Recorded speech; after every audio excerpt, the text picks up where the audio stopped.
shoppers, better took those risks. Hold one of my fists, we fire starters. Let's go. One out of a million will reach those heights. Always had a feeling that I won't deny that work. Never could toss. Look at my eyes, I'm on the rise.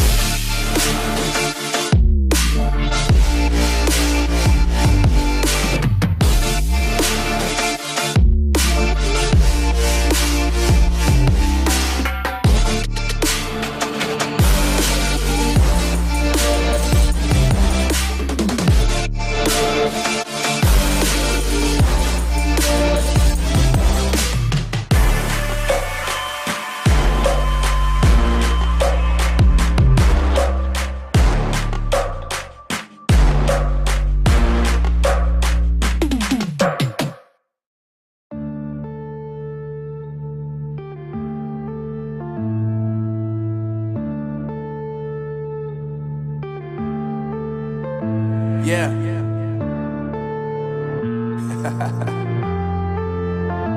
Unknown Brain, Marvin Divine.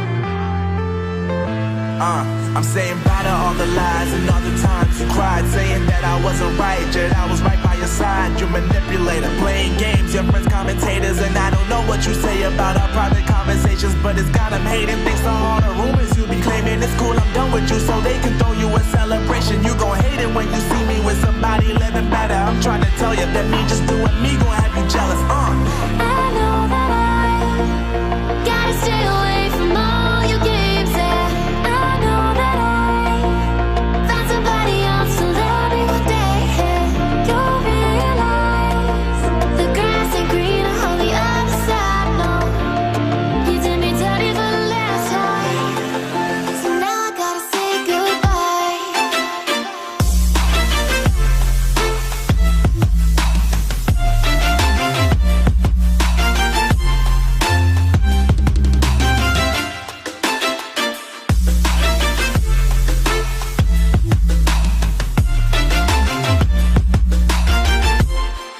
So now I gotta say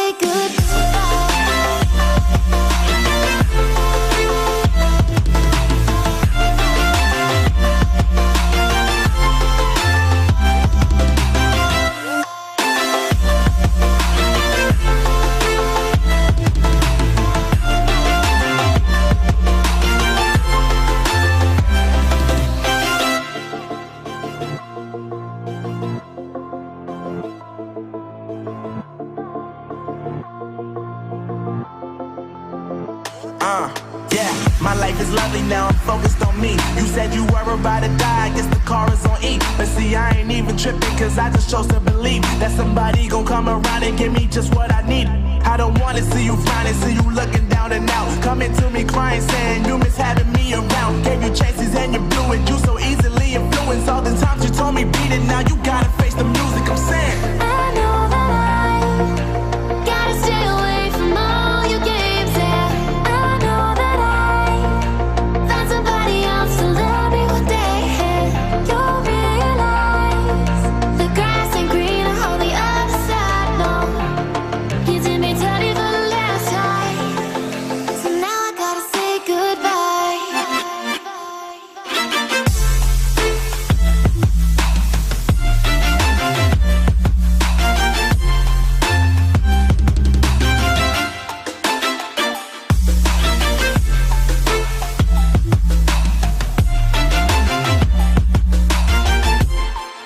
So now I gotta say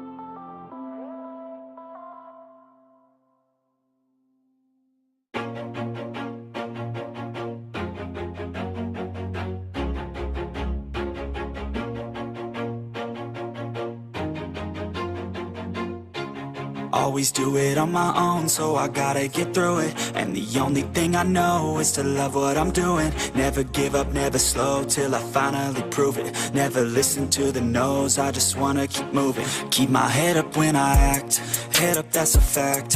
Never looking back, I'ma keep myself on track. Keep my head up, staying strong, always moving on.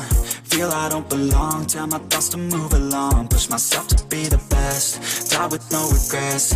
Live with every breath, see my message start to spread. And I had so many dreams, then you hit your teens. Life ain't really what it seems, try to find out what it means. Always do it on my own, so I gotta get through it. And the only thing I know is to love what I'm doing. Never give up, never slow, till I finally prove it. Never listen to the no's, I just wanna keep moving. Yeah, I put out all this art, it's my only medicine. Yeah, everything I do, I'm just being genuine. Yeah, I'm sick of being screwed, feel my own adrenaline. Yeah, I do just what I do, and I hope you let me in, yeah.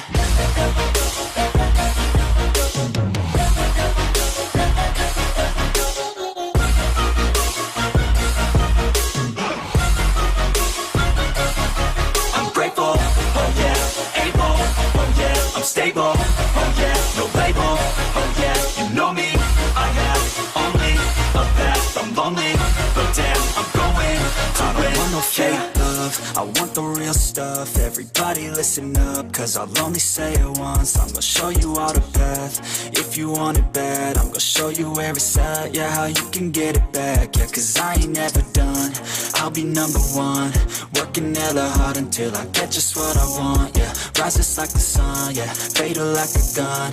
Shooter's gonna shoot and I'm gonna shoot until I've won, yeah. Always do it on my own, so I gotta get through it. And the only thing I know is to love what I'm doing. Never give up, never slow, till I finally prove it. Never listen to the no's, I just wanna keep moving. Yeah, I put out all this art, it's my only medicine. Yeah, everything I do, I'm just being genuine. Yeah, I'm sick of being screwed, feel my own adrenaline. Yeah, I do just what I do, and I hope you let me in, yeah.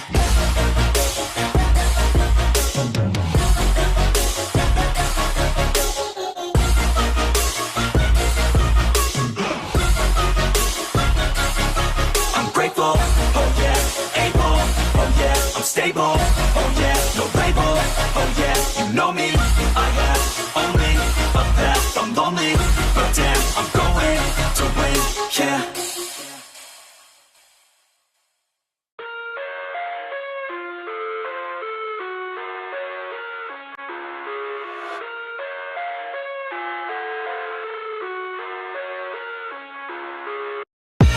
I live inside my own world of make-believe.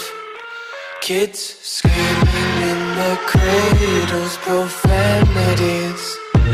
I see the world through eyes covered in ink and bleach. Cross out the ones who heard my cries and watched me weep. I love everything. Fire spreading all around my room. My world's so bright, it's hard to breathe, but that's alright. Hush.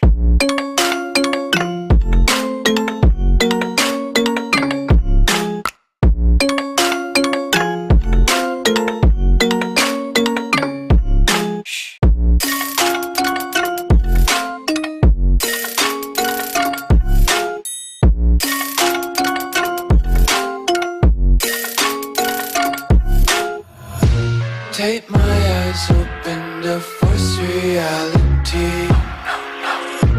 Why can't you just let me eat my weight in glee? I live inside my own world of make-believe. Kids screaming in the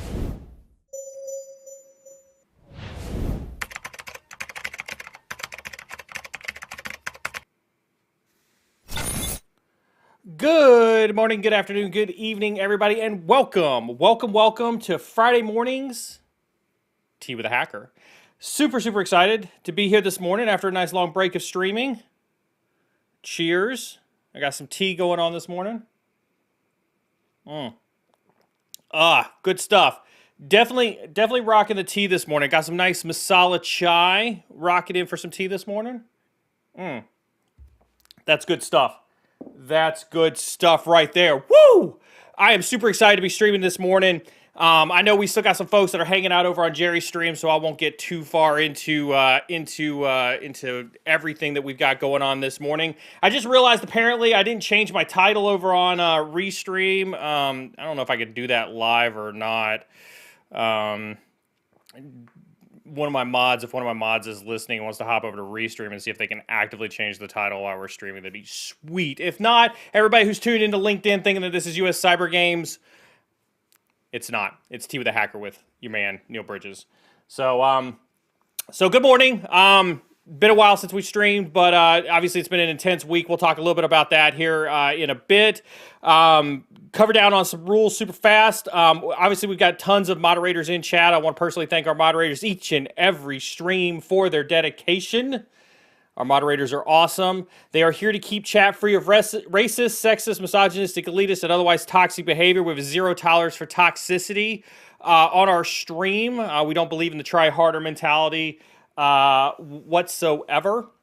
And so, if you are put on a timeout or a ban, do make sure you talk to the moderators. They are the ones who control that, which is a perfect time to remind everybody to hit that exclamation point Discord. So you can get our Discord link and head on over to Discord just in case you need to chat with anybody over there on Discord from a moderator perspective. Hey, I did hear that it was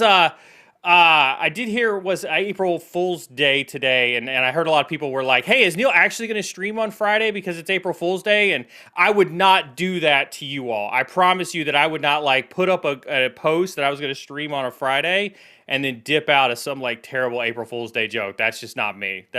So I kudos to those who thought I'd be that creative, but I'm not that creative. Maybe the April Fool's joke is the US Cyber Games title over there on LinkedIn. Whoopsie. All right. Second thing, this is our AMA stream. This is our Friday AMA stream. We frequently do these AMA streams.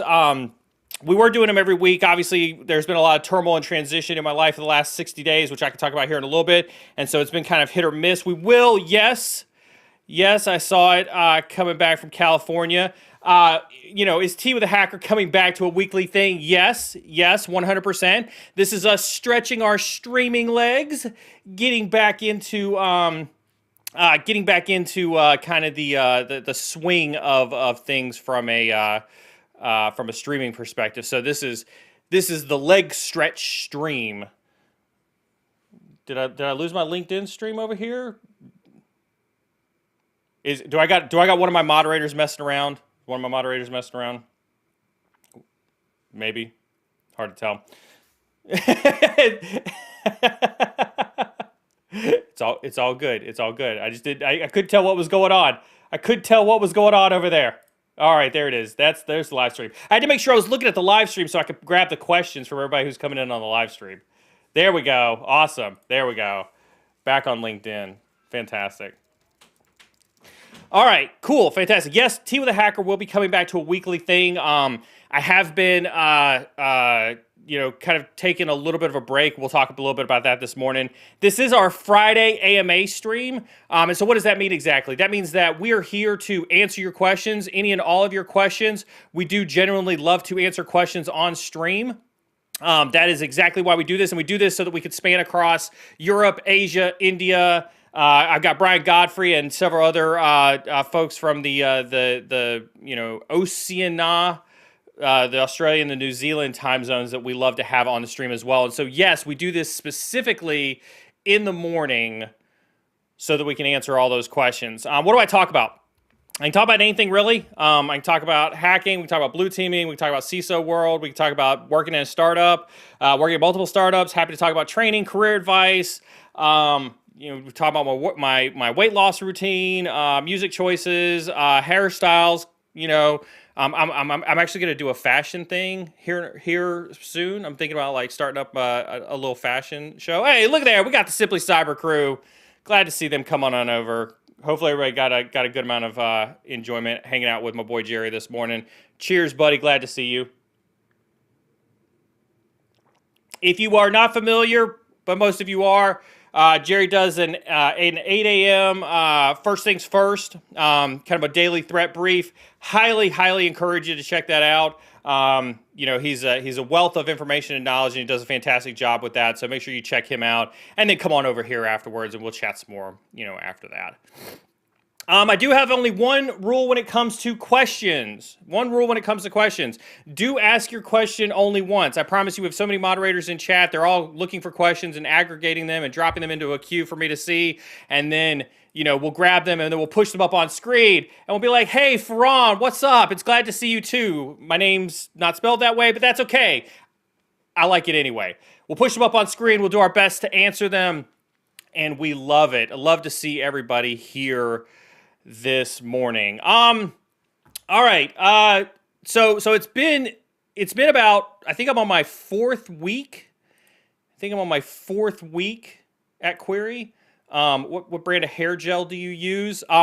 So this is a combination of the organics. I don't know. That's bad. I do actually use beard oil in here. So I do use some beard oil going on in here. It's been about 4 weeks since I've joined Query. If you're not familiar with Query, hit that exclamation Query AI in chat and go check them out. It's been pretty intense. I don't know if I got to explain it to folks the last time, so happy to answer questions. But I bring that up to say, it's one of those startups where I literally wear three hats, right? I'm doing the CISO thing. I'm also doing product evangelical work, working with a marketing team, and kind of being that type of person, and then also helping drive the product design piece. And so it's super intense. Did my first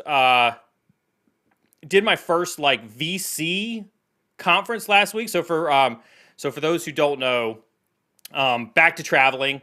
Not necessarily, hopefully not nearly as bad as it was, kind of like it was pre-pandemic, but back to traveling a little bit. And so last week I made a trip out to California to go meet with some venture capitalist folks at an event.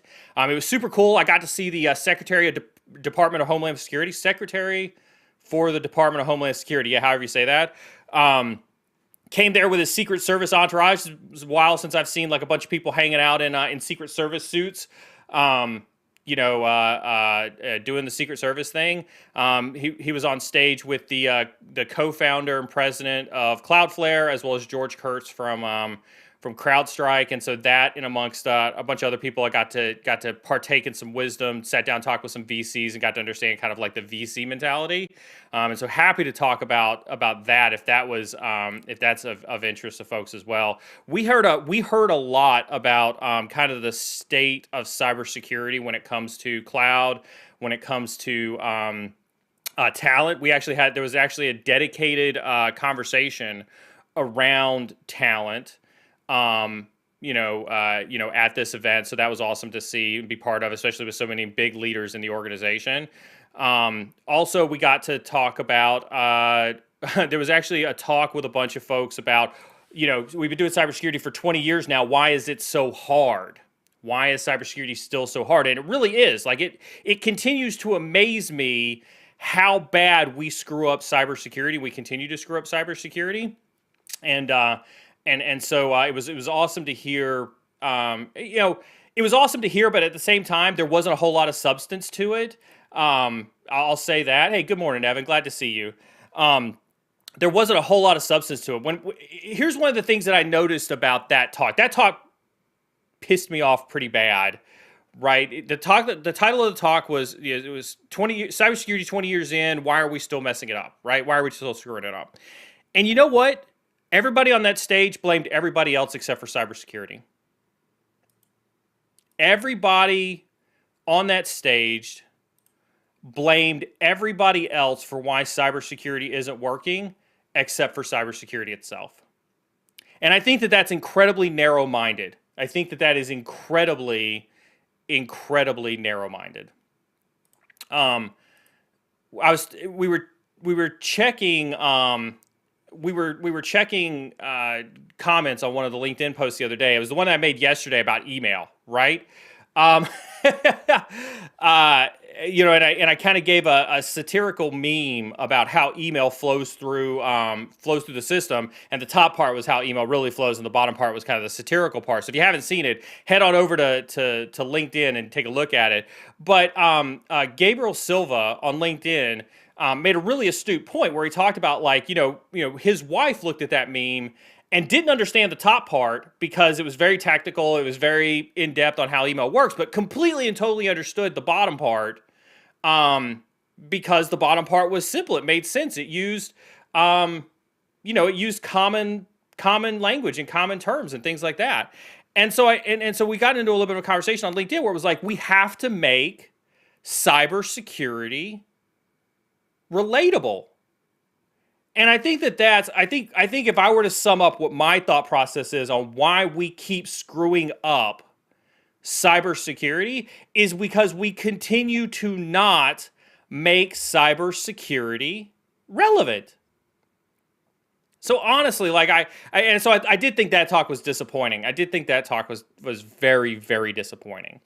As far as some upcoming travel, I promised you all that I would make you aware of some upcoming travel so that if I was in your neck of the woods, we can absolutely meet up. If you catch me in your area,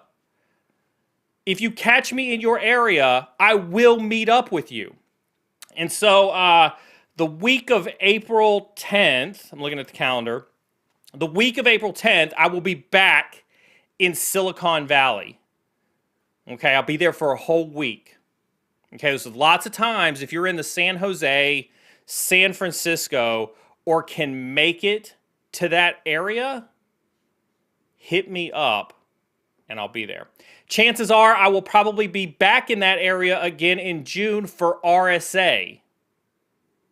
So if you're going to be at RSA or in and around that area in June for RSA, those are all places that you can meet up with me. And again, no catches. If time permits, I'll buy you dinner. You can have your own personal one-on-one session. That's always my commitment, right? If it works out, that's a great way for you to get some one-on-one time with Neil. And I'm happy to give you a one-on-one session or a one-on-multiple session, depends on how many people catch me, if you catch me live out in the wild.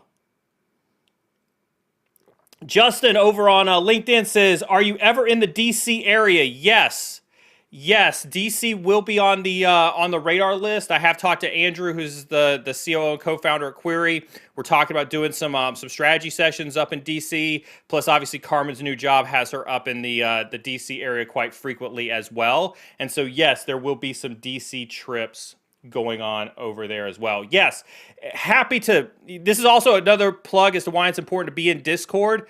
Make sure you do get that Discord. That way you are aware of where I'm going to be at. Let's see here. Yeah,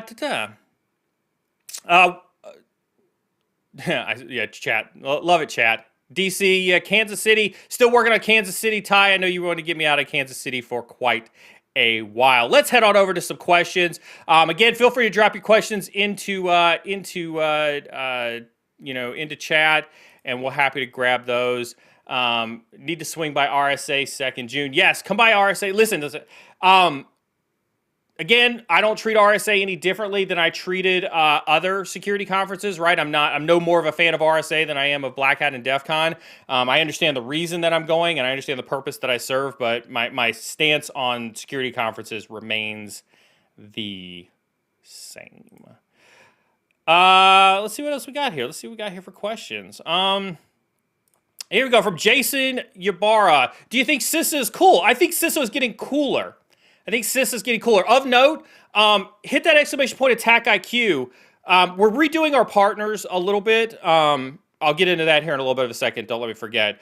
But Attack IQ is still going to continue to be a partner for another year. They're super, super, super supportive of the stream and what it is that we're doing. I'm going to be, Jen Easterly from CISA is going to be speaking at Purple Hat. So that's the reason I bring up Attack IQ was, yes, I think CISA is cool. I think Jen Easterly is making cyber cool in the government. Highly think it's going to be awesome to see how they transform CISA under a more dynamic leadership like Jen, but Jen will be speaking at Purple Hats Conference. I'm also working with our friends at Attack IQ to see if I can't sneak a Jen Easterly appearance over here on Cyber and Security. But till that happens, go over to Attack IQ, register for Purple Hats, and get her to make an appearance. But I absolutely think Sissa's cool. Anything in Baltimore area? I'm looking at LinkedIn because I don't have LinkedIn tied to vMix, so I can't do the vMix thing. Anything in the Baltimore area? Nothing yet. Chris Capone over on LinkedIn says, "Hey Neil, how do you like living in Raleigh? I'm starting my professional career in Charlotte, but I've noticed that Raleigh seems to have a lot of opportunities in tech. I love living in Raleigh. I grew up here. Before I went into the military. I spent a good number of years here in Raleigh. There's tons of opportunity here in the Chicagoland area. I literally just said Chicago. See, that's what happens when you're used to living in Chicago. In Raleigh, lots of opportunities in Raleigh. I grew up here with companies like IBM, Microsoft, Cisco, Lenovo, all hanging out in the RTP area. As a matter of fact, obviously we moved into a new neighborhood here, and so I've been meeting a ton of the neighbors. I've got a neighbor that he does cybersecurity for MetLife down here in Raleigh. We've got some folks that do cybersecurity for Lenovo down the street from us as well. And so it's been super, super cool to be connected with more cybersecurity folks kind of here in the area.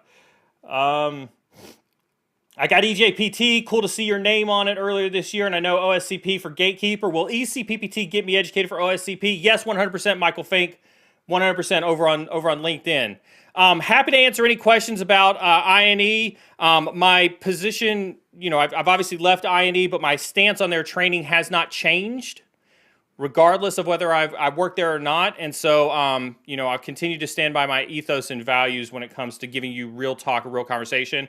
There are many, many people who will say that eCPPT is much, much better than OSCP. I have a tendency to agree with that. It's more realistic. I think OSCP, offensive security as a whole, has gotten away from some of the realism in their exams. I don't think I'm the only one that has kind of agreed to that sentiment. Obviously, I hired most of the instructors that are over there now, over on the cyber side, and I wholeheartedly believe that they are creating the most awesome content in the world. We also have a ton of INE instructors that are here hanging out in chat and on Discord. Another reason to get over on Discord, that way you have some of those connections. Looking at Discord here, or not looking at Discord, looking at LinkedIn here just to make sure I'm not ignoring our LinkedIn folks. Jason Bright says, what skills would be beneficial for me as a junior cloud engineer, cloud practitioner to develop if I'd like to eventually specialize in cloud security? Listen, I think everybody needs to spend time. I've always said this. I'll say it again, really, really loud for those in the back. And if you need a reminder, use that clipping function in YouTube to take a nice little clip of this, save it, right, so that you have it, so you can repeat it for yourself, right? I think everybody needs to know the red side and the blue side. And so if you have a desire to be in cybersecurity, right, you should go to a web browser, go to INE, sign up for the free starter pass, because you can take Pen Testing Student for free, right? And that gets you your red side. I think you should go do some blue team labs, and you should focus on a blue team cert, right? I think, this is my prediction. Hear it here first. Clip it. We'll save it forever. In 2 to 3 years, we will see less of a distinction between red and blue, and we will see more of a joining of those forces and a requirement of those skills for both sides. I see my boy Jerry is leaving. So Jerry, have a fantastic day at work. I will text you later, my buddy. And so I absolutely think that if you're thinking about being in security, go get you some red skills, go get you some blue skills, and be awesome in that. Keep the questions coming. I'm trying to split my question queue between LinkedIn as well as YouTube. Can you give me a shout out? Ha ha ha. No, it'll cost $5,000 for a shout out. I wonder if anybody will notice what I did there. Yeah, this is what I'm talking about, right? Always, always, always do the free stuff first. always, always, always do the free stuff first. Michael Fink following up with looks like a comment. Thank you for all the work you do for this community and helping people get on the right track for the careers that will help them and help the industry. I've been watching you since I first saw you with David Bombal, and I've never studied harder. Thank you, Michael. I appreciate you. I appreciate you very, very much. Let's see here. Head back over. Let's do some of these questions here. Do you know David Bombal and John Hammond? No, I have no clue who they are. None whatsoever. If anybody knows who these two guys are, you can talk about them in chat. I have no idea. I think there's some videos with David and me out there. I don't know how he got a lookalike for me. I don't know if I've got a doppelganger out there, but apparently there's a doppelganger posing as me on David Bombal's channel. So there's that. Let's see here. What else we got here? Here's from Brian. What happened when Carbon Mod found out how much root you drank last time? For those who don't know, it pains me. Cheers. Pour one out for my homies. Root has unfortunately... So for those who didn't know, there's a brand that owns Root, right? Coors or something like that. Somebody can... I always forget the name. But they, obviously it's a big company, right? And so they did a test run with Root. This was their attempt to break into a marketplace. And obviously we were helping them, try to get that kind of visibility in the industry, right? I got a note from their marketing person that Coors, libations company has decided, Molson Coors, thank you, M. Crow. Molson Coors has decided that they were going to discontinue the Root brand. / cut me deep, fall over, can't believe it. Yeah. So I have 4 cans of Root left down in the basement. I called them up and I said, I don't care if you have to send me pallets. I don't care if I have to get a warehouse to store these pallets in next. Send me every last pallet of Root, because I don't know what I'm going to do without this drink. She was obviously very, very concerned with the status of my hype level, given the amount of Root I drank for the Cyber Games.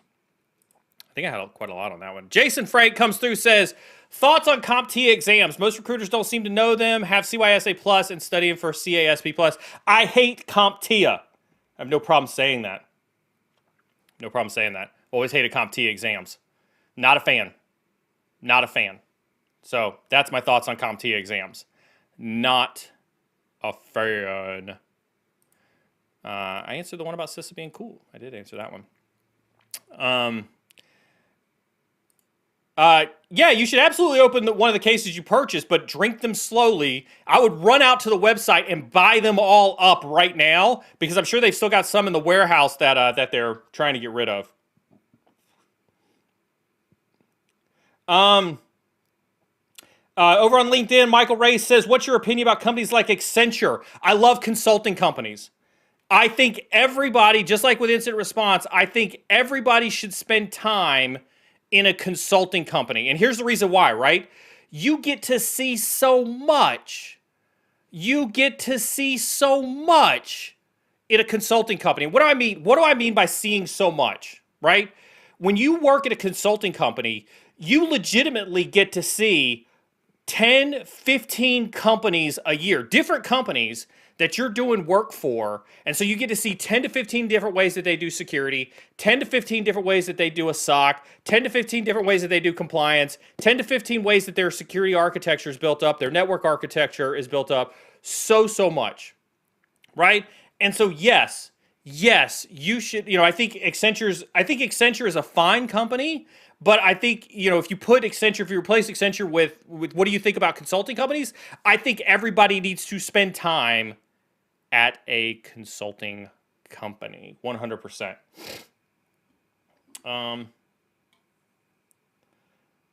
right, cool. What are your favorite CTF events? I don't really have any favorites. I think that they're all they all bring their own unique value. ctftime.org, somebody can drop it in chat. But ctftime.org is the best place to go check out all of these CTFs. Cybersecurity, when are you getting your Rekka hoodie? Whenever somebody sends it to me. Whenever somebody sends it to me. Oh, that's right. Yeah, Josh dropped this one at the very beginning. I told him I'd answer this one on stream.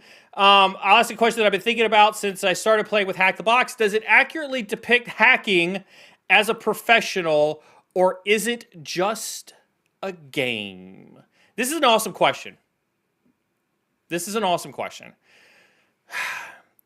A year and a half ago, when I went on David's channel and I talked about doing Hack the Box, Try Hack Me, all these online labs, right? It was twofold, right? I firmly believe in getting hands-on experience, right? I don't have a 4-year degree. I'll never have a 4-year degree. I will never go get a master's degree, let alone a PhD, right? Ever. It'll just never happen, right? And so I very much believe in that hands-on experience. So I send people to these labs, right? Try Hack Me, Hack the Box, Blue Team Labs Online, cyberdefenders.org. INE is starting to get into that space. Rangeforce, right? All these companies that have these lab platforms, because I think you need to get your hands on the keyboard. Not because they emulate real life. Let me pause there for effect.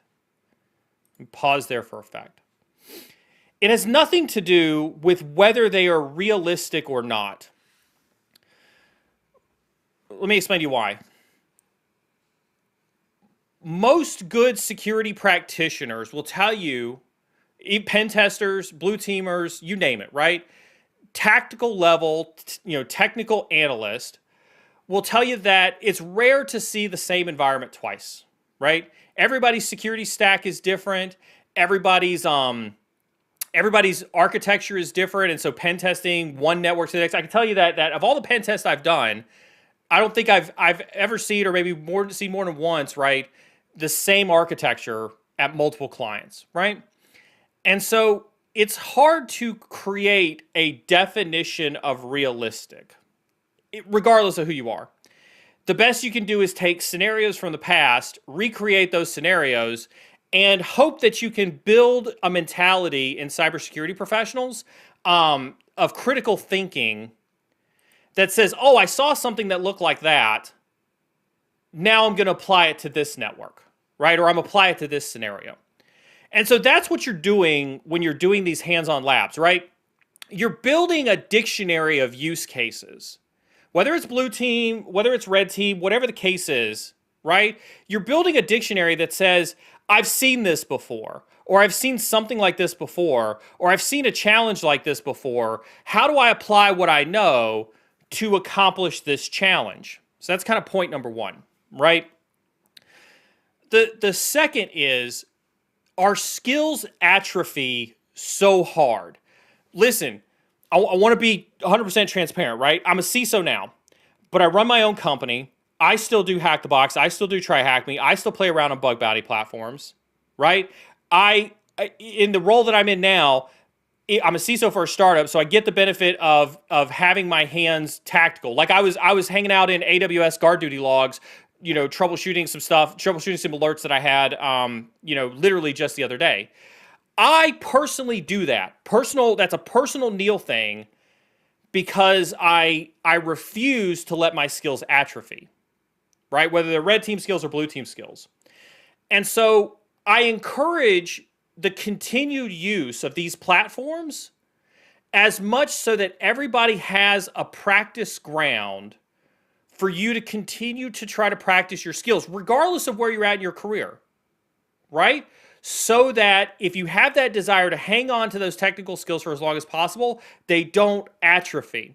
And so my advice to folks when they're coming into the security space and they're like, Neil, how do I get experience? Go get experience by practicing the skills that you're going to need. Just because you nmap a network on Hack the Box and it doesn't look exactly like a network that you would nmap in real life doesn't mean that you still shouldn't practice those nmapping skills so that nmap becomes literally second nature for you in doing what it is that you do.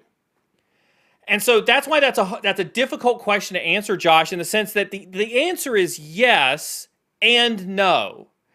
You will use tools that you absolutely will use in real life, but you may not use them in the way that you will use them in real life. But the goal isn't to teach you how to use one tool the way that you will use it in every environment. The purpose of these lab environments is to teach you the concepts of tools so that you understand how to use them when you encounter your eventual challenge. And so hopefully that makes sense. Happy to do some follow-ons on that one, but that's very much, that's the long and the short of the answer to that question. Jason comes back and says, what are your favorite recon tools? Recon NG is still one of my favorites. Spiderfoot, Maltego, right? I think, there's too many to list, right? And again, I go back to my conversation on tools, right? This will always be my stance on tools, right? I've got a toolbox downstairs. I got two toolboxes downstairs. I don't use every tool in that toolbox, right? But I know how to use every tool, at least at a wrench turning level, right? That doesn't mean I can go change an engine. It doesn't mean I can go repair an engine. But it means I could do some basic stuff, right? It's just not my forte. And so I look at tools the same way. Understand the tools, know what tools you've got in your toolbox, find tools that you are really, really, really good at, using, ones that make you faster, more efficient, get the results that you want to get, become experts in those tools, contribute back and give back to the community through those tools, and that's all you need. That is all you need.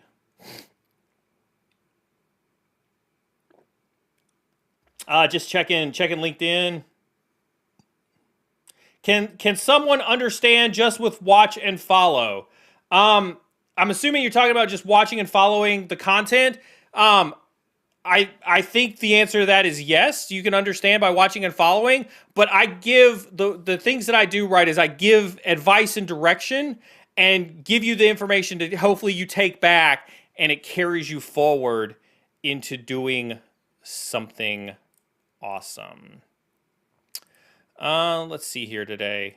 Todd says, when are you in Charlotte, North Carolina next? Don't know.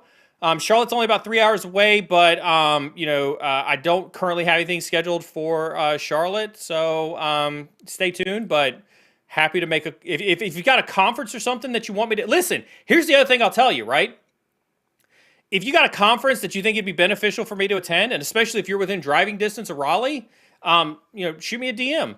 Shoot me a DM. I'm not opposed to getting in the car and driving up to 4 to 6 hours away for a conference. If you got an event, if you've got a local community that you want me to speak at, hit me up.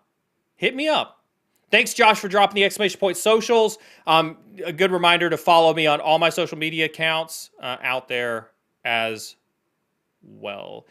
Ty just dropped this one. I want to push this one just because we were talking about pen testing tools. Is it beneficial to create your own pen testing tools? I hate that you use the word beneficial. I like to change that word. Is it required? No. Hell no.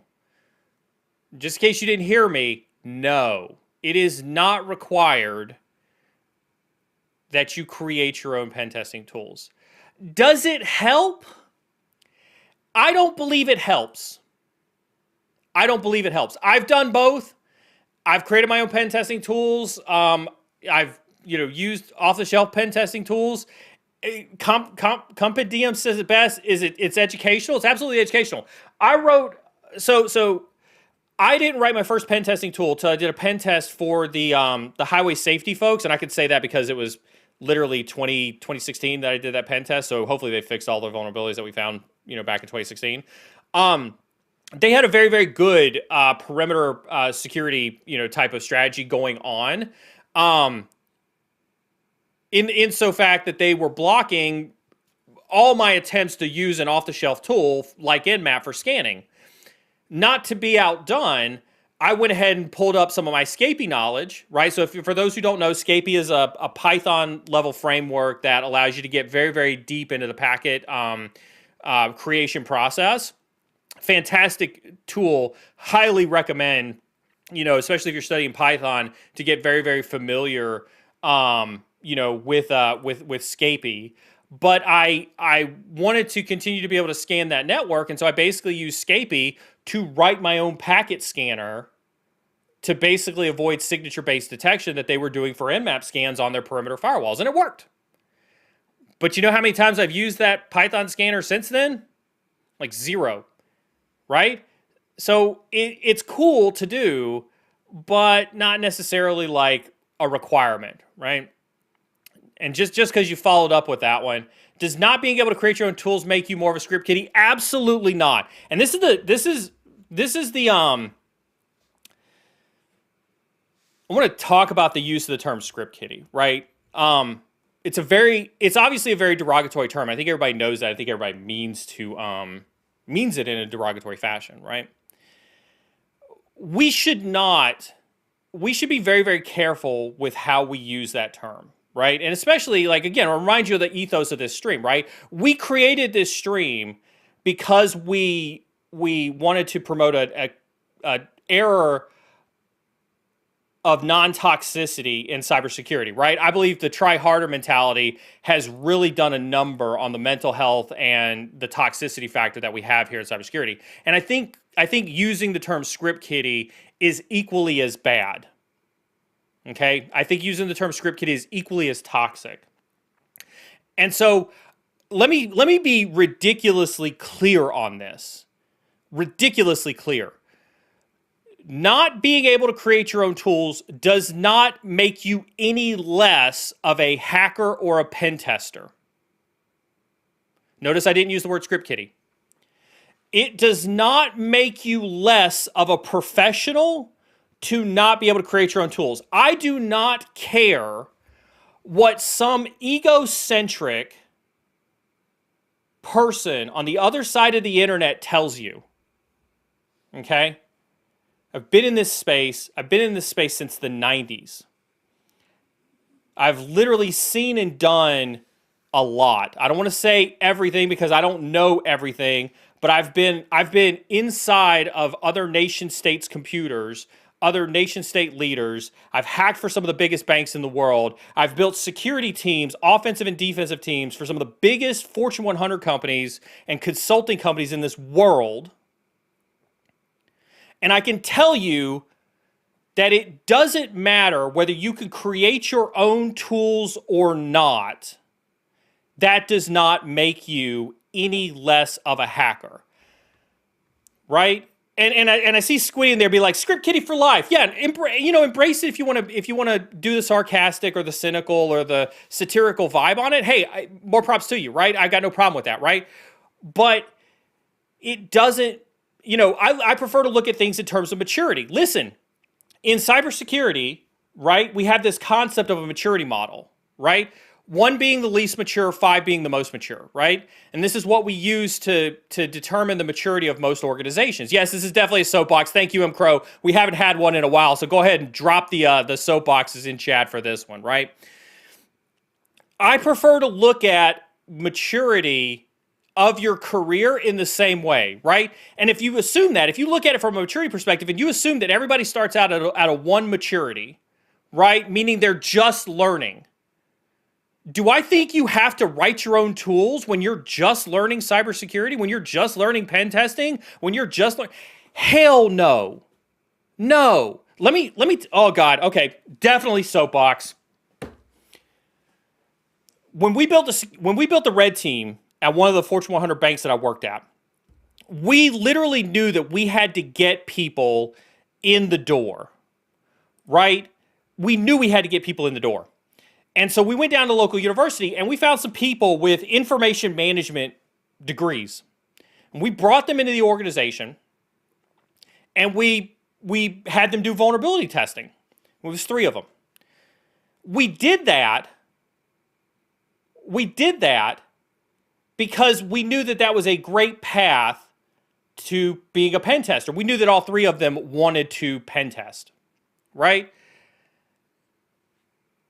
I've literally taken people who knew nothing other than automated tools and turned them into world-class pen testers. One of them is still leading the pen testing team now at that Fortune 100 bank, getting their start doing nothing but running automated tools for pen testing. And now they're one of the leading pen testers for a Fortune 100 bank.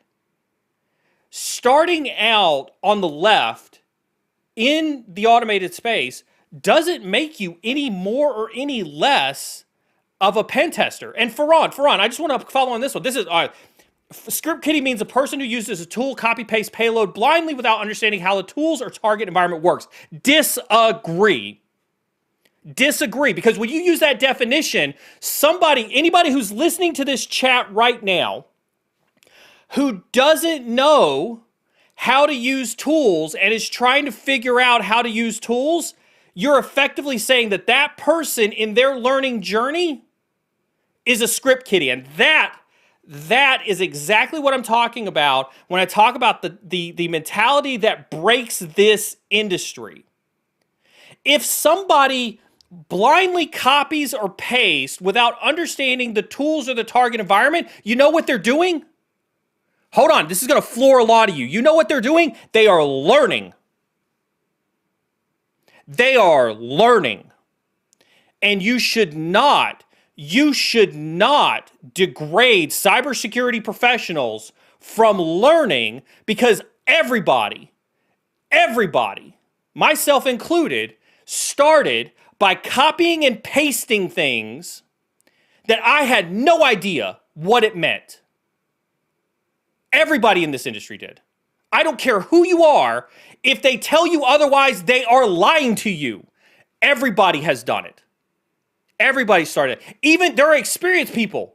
There are experienced people right now who are copying and pasting things. Listen, do you think when somebody drops a POC on GitHub for Log4j or, whatever this latest one was that just came out, do you think that they're like reverse engineering that GitHub script before they copy and paste it and try it in a POC environment? No. If you truly believe that somebody with 20 years experience goes to GitHub and doesn't do git clone and run that stuff, glad Carmen wasn't listening, and run that stuff on an environment, you are lying to yourself right here, right?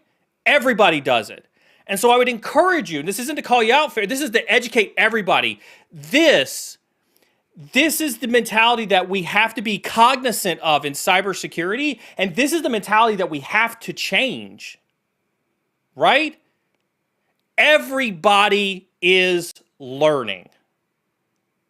Everybody is learning. And whether you copy and paste something and don't understand how it works, or whether you can reverse engineer, the entire Windows, operating system, you're still learning, right? So please, that's why it's a soapbox on, because I'm incredibly passionate about this, right? A script kiddie doesn't mean that. A script kiddie does not mean that, right? It's a derogatory term. Everybody should be learning. So I'll kind of take a step back on that one. You get a little sweaty. I'm incredibly passionate about it, right? Because my fear with this, right? Farron, this isn't calling you out. This is being passionate about this subject. My fear is that we turn people away. We make people disinterested in this career field when we produce a sense of elitism. When we don't welcome people into our knowledge, if you know how to do all of this stuff, you have an obligation. You have an obligation to the rest of the industry to share that knowledge openly, freely, willingly with them. And if you don't want to do that, then don't. keep your mouth shut. Sit in the corner. Go do your job, right? But you are smarter than somebody who's coming up in this industry. You have an obligation to reach down, grab them by the hand, and say, let me show you the ropes. That's why I'm here. That's why Jack's here. That's why Josh is here. That's why every streamer on the Cyber and Security channel is here, is because we've got that call to action that says, let me throw my hand down there. Let me grab you and bring you up here to this level, because everybody deserves to be at this level. Everybody. Everybody. Okay? And so my passion comes from that desire right there. Man. Who spiked Neil's tea? Hold on. Oh, God, I don't want to get back on the soapbox. Again, disagree with this, James. And again, I'm all for helpful, healthy debate, right? But, just because they used very, very easy real-world TTPs doesn't make them script kiddies. Listen, they got more money than us, right? They got more money than us. Like, if you want to call me a script kiddie and I make hundreds of millions of dollars running password spray attacks with Burp Suite, or if I do 1 = 1 on a SQL injection all day long, if you want to call me a script kiddie because it's that easy to get into an organization, when it's that easy to get into an organization and I make $100 million, and you want to call me a script kiddie, call me a script kiddie all day long, right? Right? It just because it was that easy doesn't make them a script kiddie, right? You should be bashing the organizations like Okta, right? Who stand on a pedestal and talk about how awesome they are, how they're the best company in the world, right? How they're the greatest thing since sliced bread. And they can get owned by a bunch of people, with guessable passwords.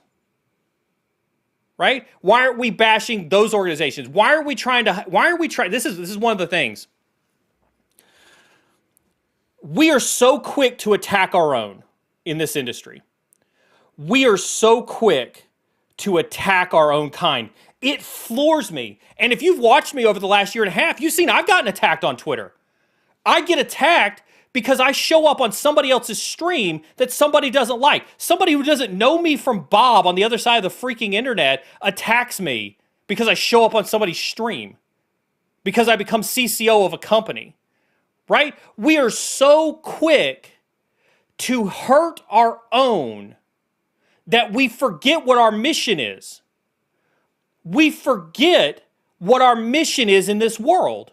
Right? We are cybersecurity professionals. Whether you're on the red side or the blue side, whether you're GRC or not, our goal is to stop the bad guys. It's to stop the bad guys and to protect organizations. So why are we attacking each other? Why are we attacking each other? Just saying.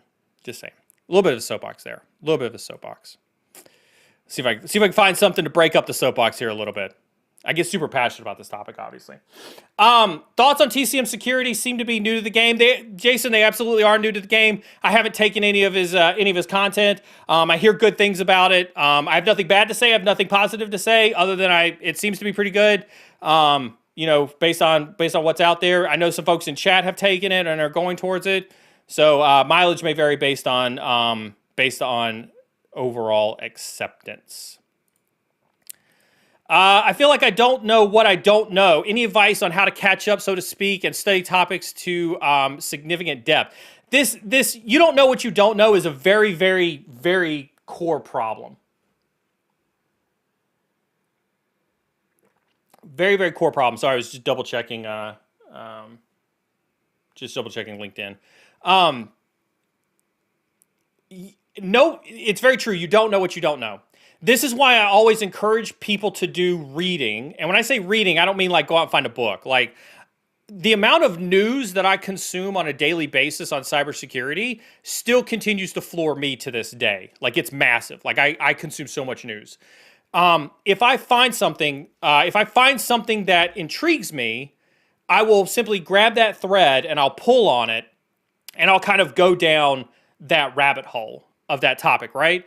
And so that's honestly like that's how I learned about like that's how I got smart on NFTs, right?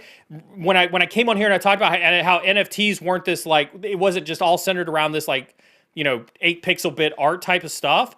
That conversation came from actually spending literally I stayed up for almost 4 hours multiple nights in a row reading everything that I could find on freaking NFTs and Web 3.0, and now I have a head full of knowledge on NFTs and Web 3.0, right?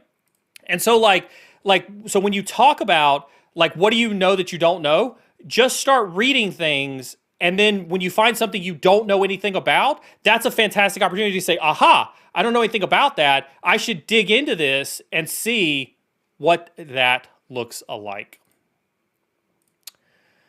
Joseph said, is there a federal career path that includes red teaming? I'm old and want to maintain my pension, LOL. I presume when you say that, you're already in the federal path. Yes. If you're in the government space, go check out the 92nd Information Operations Squadron. I think it's an iOS. I don't know if it's changed. Obviously, I got out in 2013, so I don't know if it's changed in the last 7 years. But the 92nd or the NSA Red Team, or there's a couple of guard units on the West Coast. I don't have their coins. I don't have their coins handy, but there's a couple of units on the West Coast, guard units on the West Coast, that do that as well. This is an awesome question, which is why I pushed it ahead of the order, which is cyber a war or a science? I love this. 175th. Thank you, James. I appreciate that. I've got their coin on my box over there. So it's a really good question, Joe. Really good question. I think cyber is a science, but we are at cyber war. Listen, and I tell this story frequently, right? I spent 10 years in the United States Air Force. I'm very, very grateful for that time I spent in the United States Air Force. But I didn't go into the Air Force seeking patriotism, right?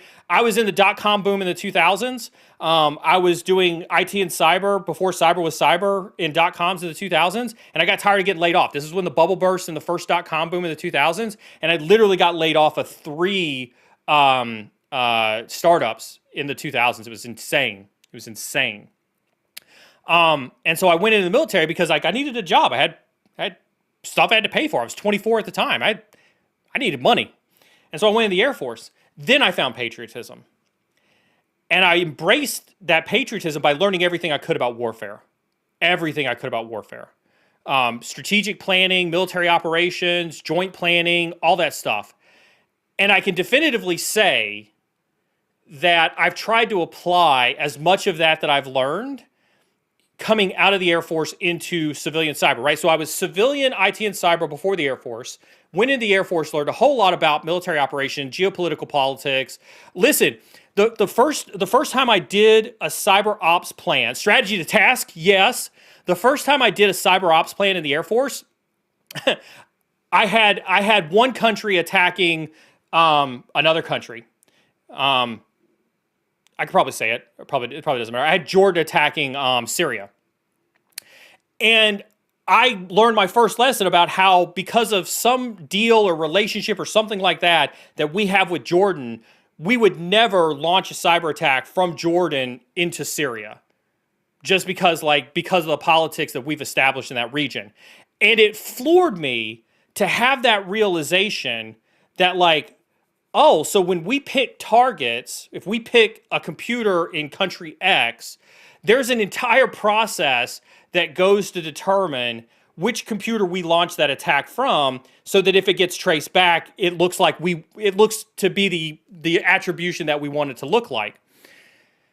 Anyway, long story short, all of this led me very much to just embrace that cyber is warfare.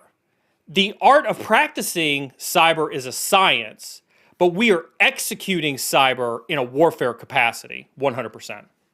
100%.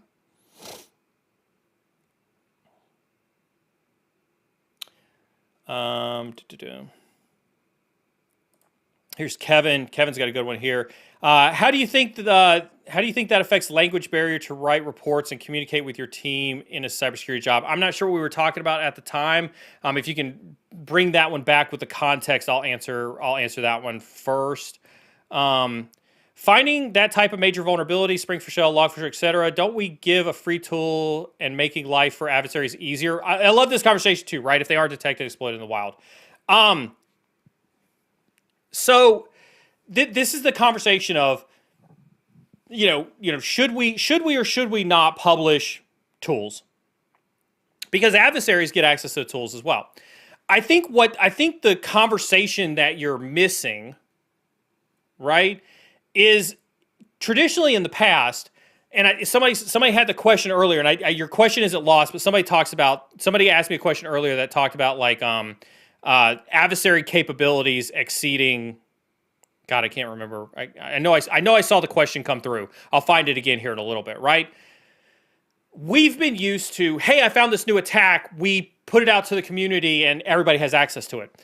The piece that's been missing to this is we don't have blue teamers who are also going out and looking for those tools and then thinking to themselves, how do I implement these tools in a defensive capability, right?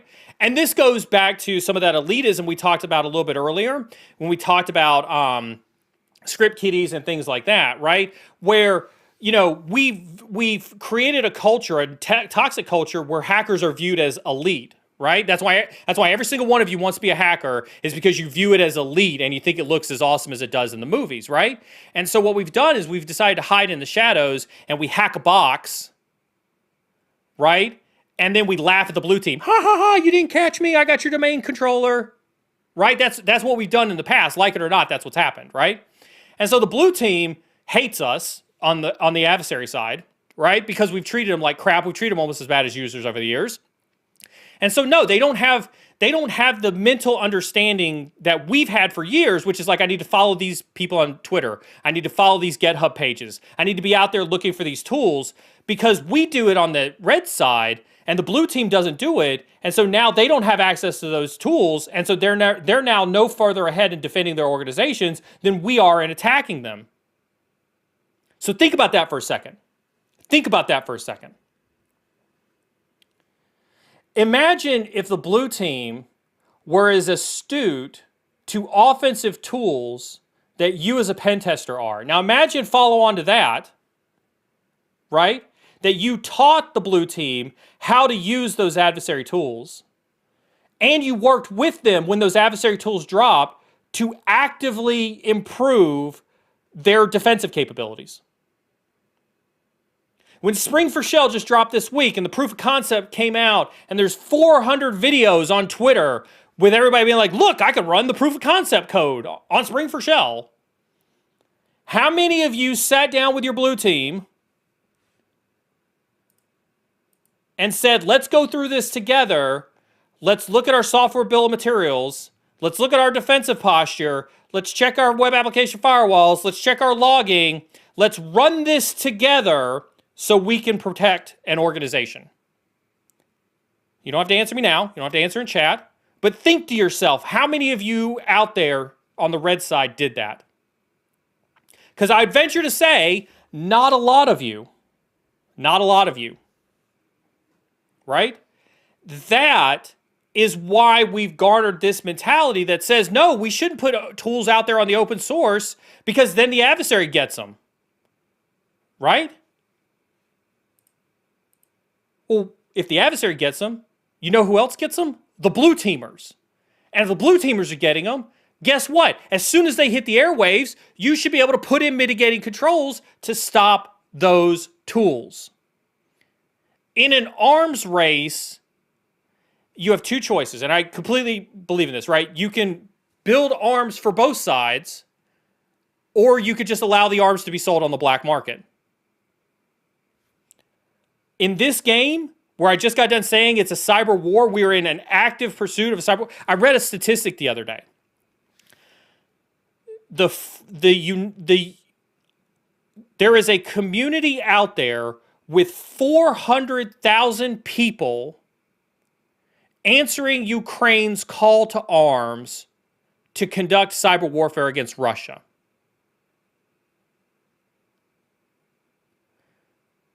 Where would you rather be? Would you rather be on the side that is denying arms or selling them on the black market or keeping them in a hovel or a hole somewhere? Or would you want to make sure that everybody out there has them so that everybody can defend against them and make their organization stronger? And I'd rather be on the latter half of that.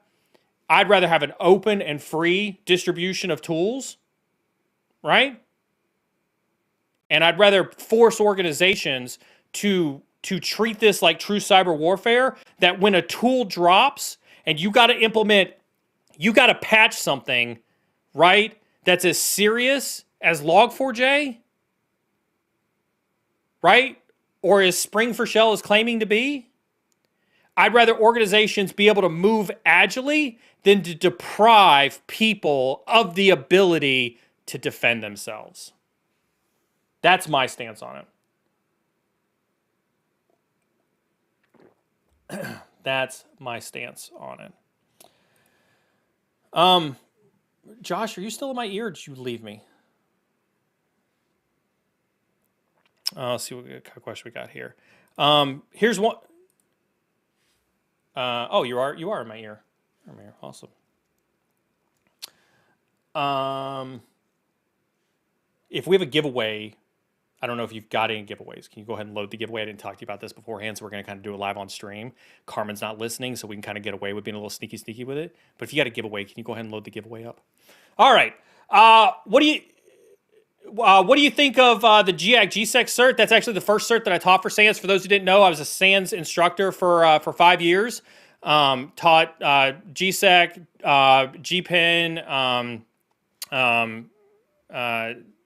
whatever the next one, GXPN. That's it, GXPN as well. I loved it. I thought it was it was probably one of the more fun courses to teach.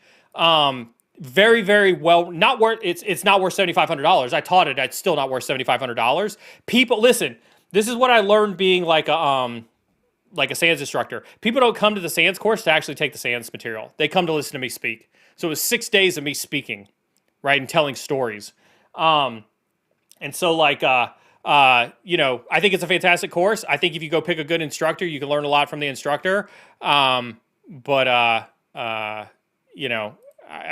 it's an awesome course. Evan says, is security in the gaming industry the same as information security? If you're talking about, I think so. That's kind of a weird way to phrase that question. I think the answer to that is yes.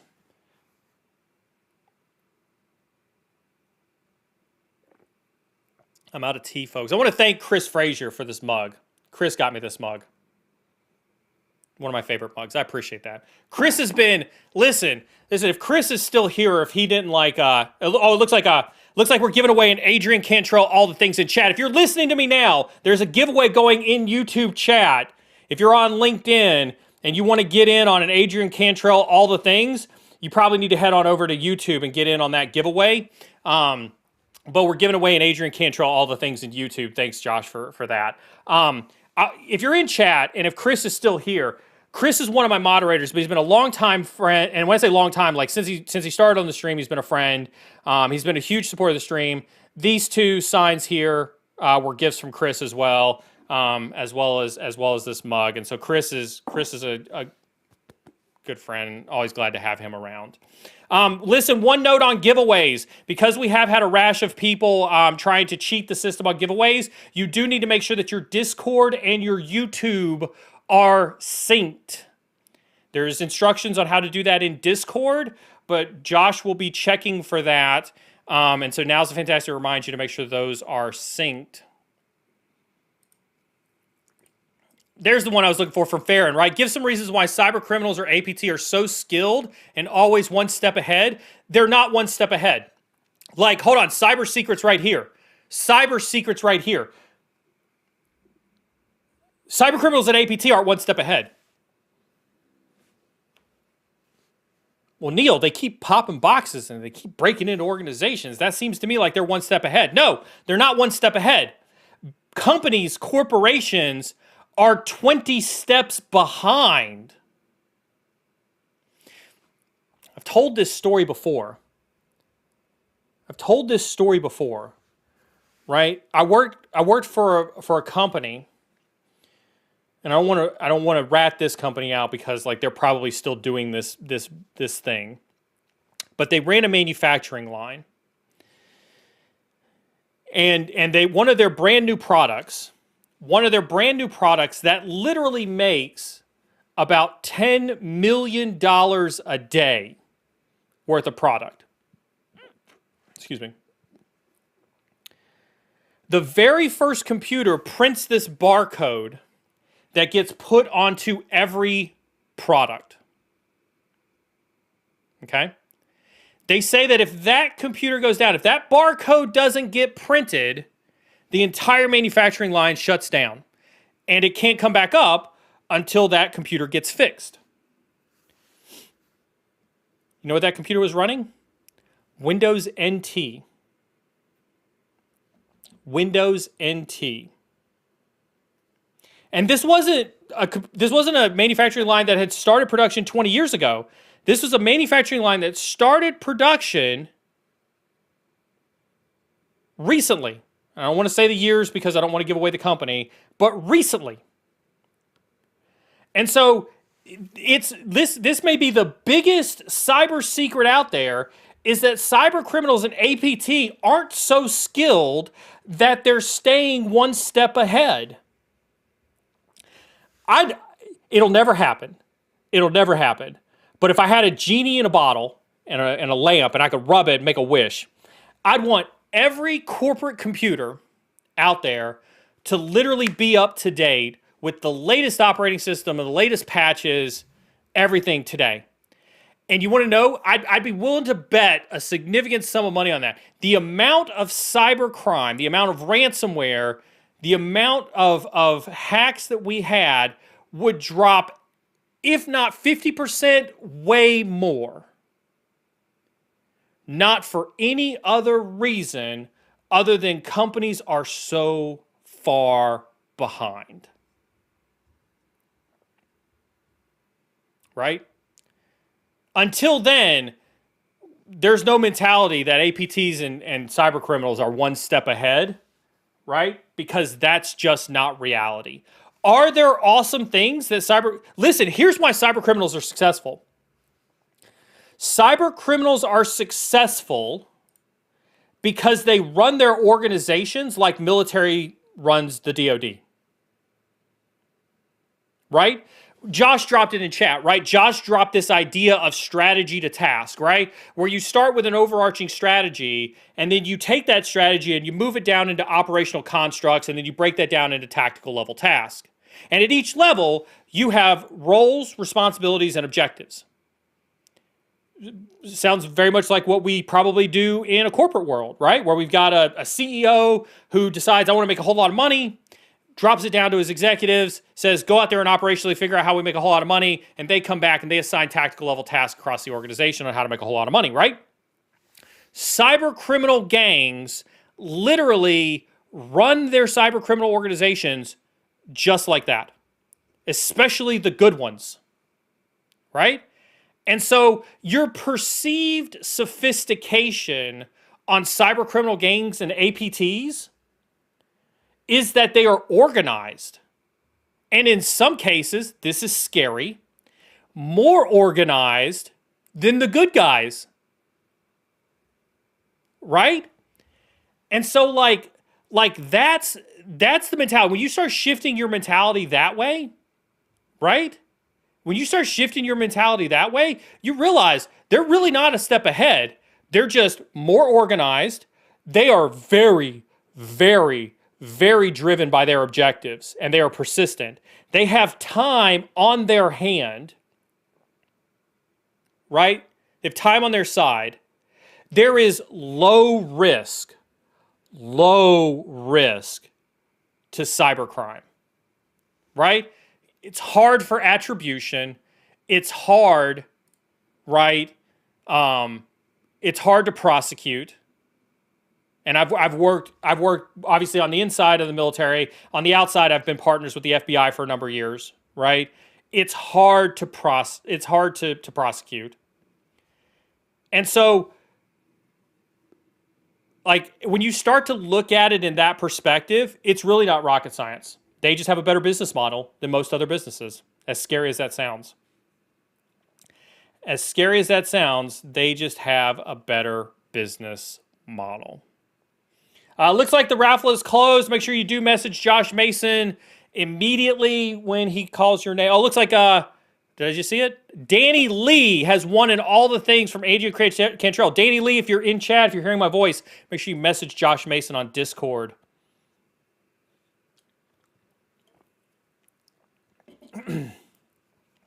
Lots of good questions are coming through.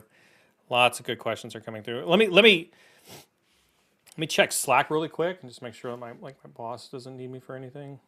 Okay, good. I think I'm doing pretty good on Slack. All right, there we go. All right, we're doing good. I just had to make sure. I had to double check. There was a question over here that I saw over on LinkedIn. Somebody had a question over here. I have a question.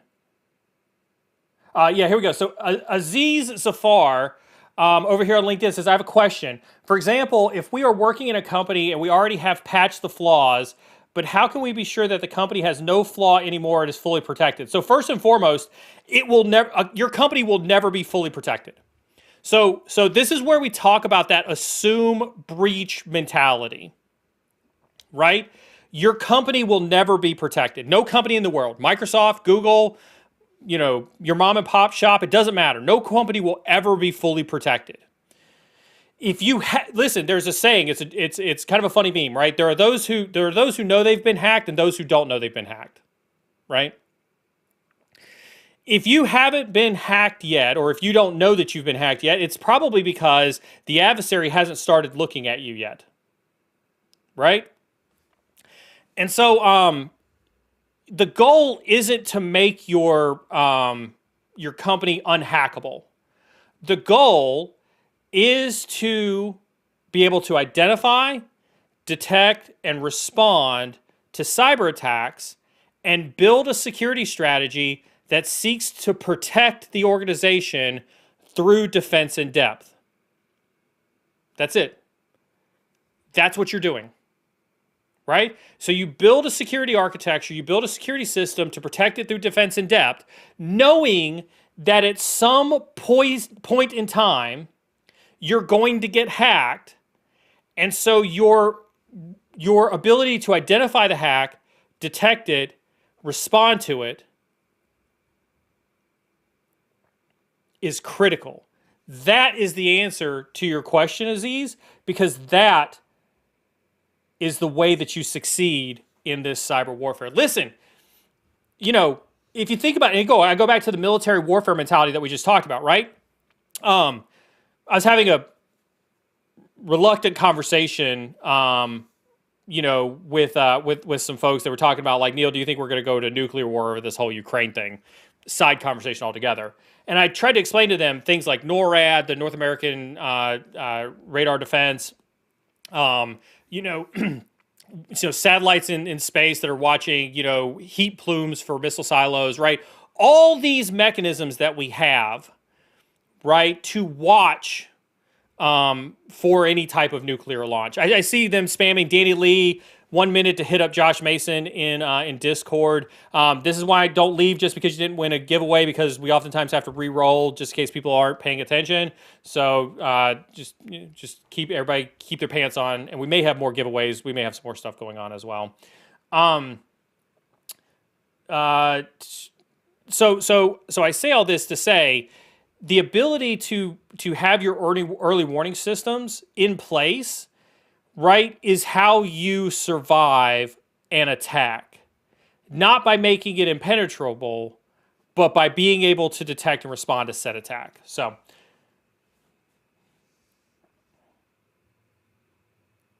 all right, just checking over on our folks over on LinkedIn, make sure they've got some love.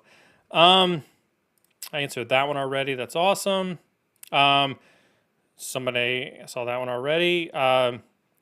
What's your favorite pen testing reporting tool? Don't think I have a favorite. Word, Microsoft Word. Listen, I've tried to use things like Oh God, what's that automated tool where it pulls in all the scan results and everything? God, I can't remember the name of it now. Shoot. But all the pen test reporting tools I've ever used have always been in Microsoft Word. Flux Pavilion says, how much Python do we need to know for red teaming? I'd say enough. Like, I mean, it's hard to quantify how much. Listen, here's what I will tell you. Does everybody know that for the last 8 weeks, we've been running a Python study group on Tuesdays? Head over to YouTube if you're like, huh? Python study group? What? For the last 8 weeks, Brent Eskridge, who is a former professor at a university, now cyber threat intelligence for IronNet, he wrote a Python course for the university, and for the last 8 weeks has been doing a Python study group on Tuesdays at 8 p.m. And it's a 12-week course. It's the same 12-week course that he taught at college, right? And so, like, it's collegiate level Python for free over on the Cybersecurity channel, right over on this channel right here. So tune in on Tuesdays if you want to talk specific Python questions with Brent. He's got amazing videos. They're on a Python playlist over on the YouTube channel, so you can go catch up on the last 8 weeks worth of Python. But just in case people didn't know that, like that's one of the things that we've been trying to bring to the stream is more content like that.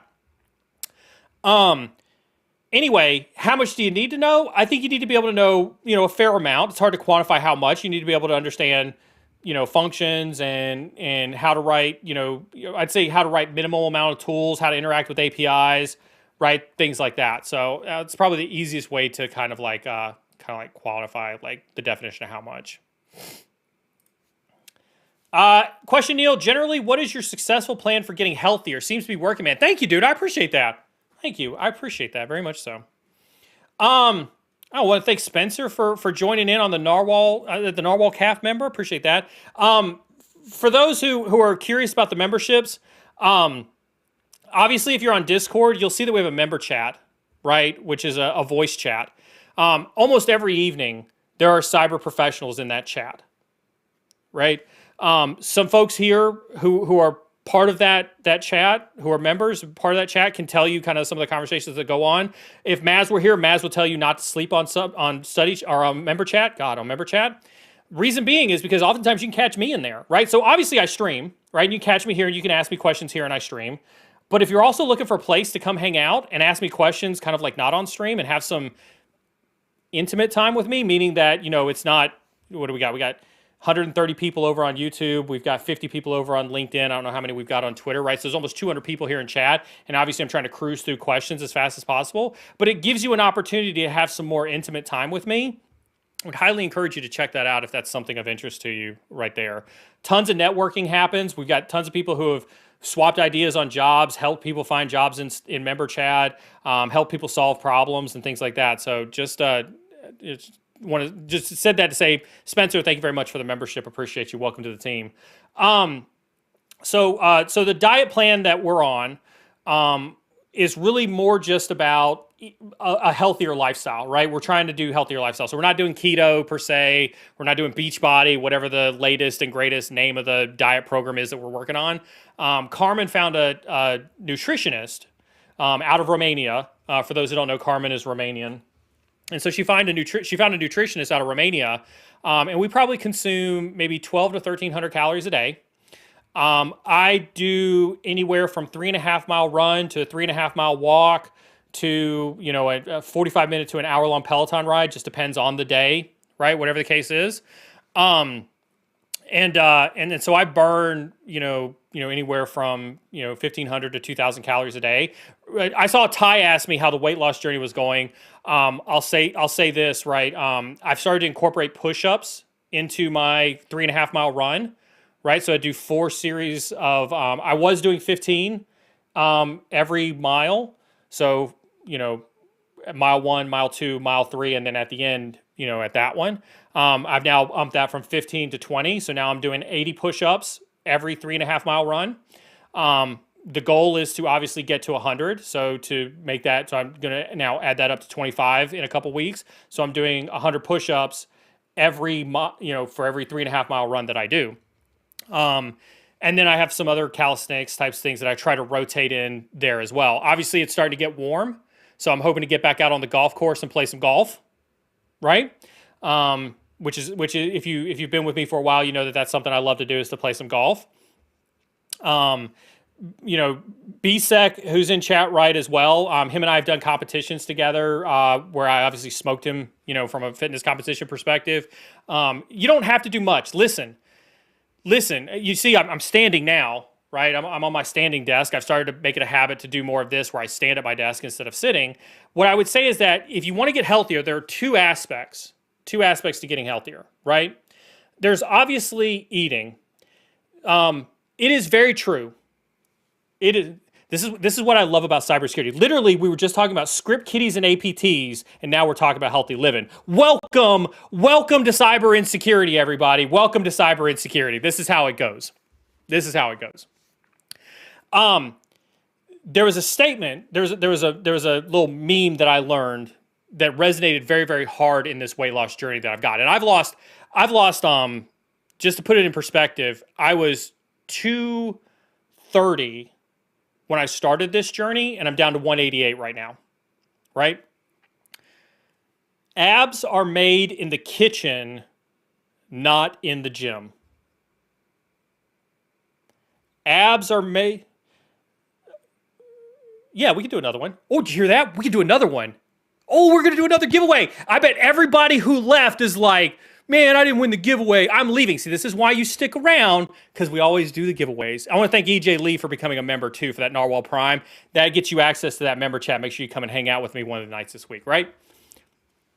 Abs are made in the kitchen, not in the gym. And the reason why is because weight loss is 80% about your diet, right? It's 80% about your diet. It's simple math, right? Calories in versus calories out. If you consume 2,500 calories and you sit on your butt all day and burn 1,000 calories sitting at your computer, you're not in calorie deficit. Is there something else I can help with? No, Siri. Okay.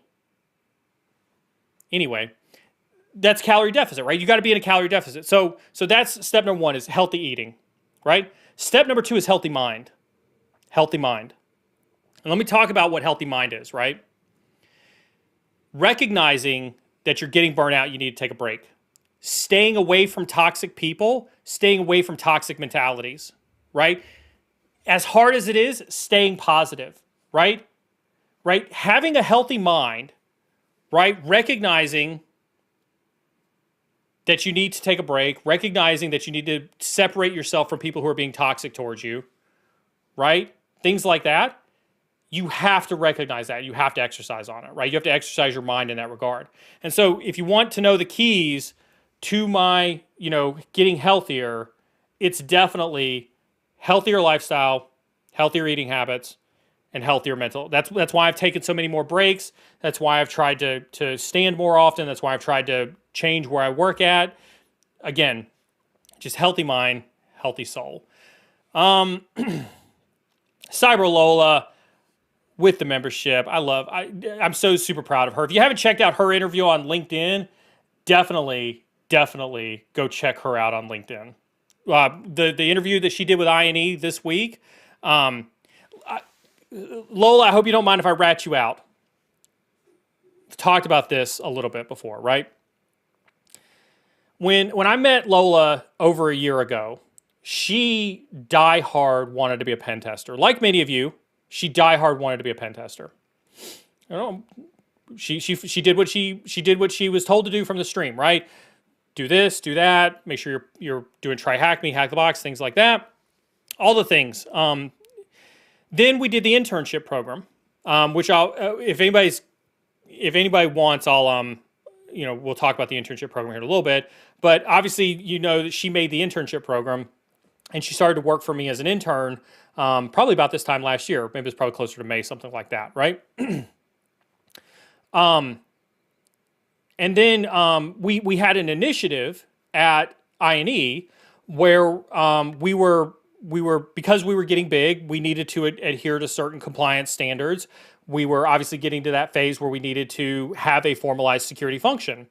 And so I worked with the director of IT over there and Richard, and we decided to open up a job rec for a security engineer to basically come in and do cybersecurity for INE.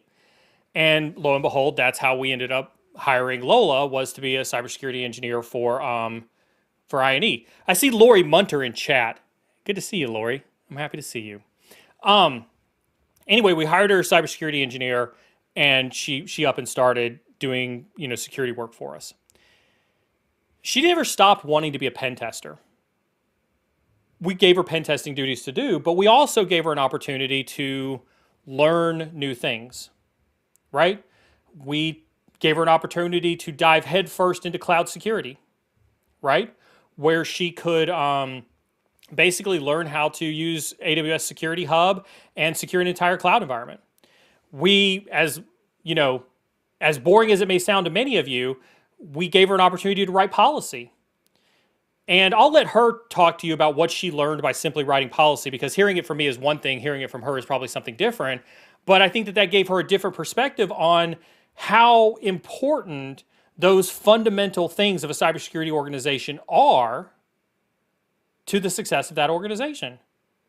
She learned about third-party risk. We threw her in the mix of doing these third-party risk assessments with clients that we were trying to land. Big clients that have massive, mature third-party risk programs. We taught her about IT audit. We taught her about cyber audit.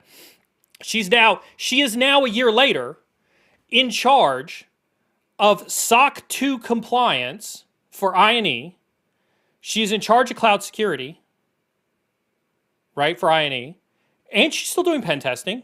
And she's still doing threat and vulnerability management. But when you go watch her talk this week, and she talks about being open-minded about your roles in cybersecurity, that is a very, very moving and meaningful talk that I think everybody should go and listen to. Beast mode for sure. Beast mode for sure. So, Lola, continue to be proud of you. You continue to crush. Keep being awesome. Keep being awesome.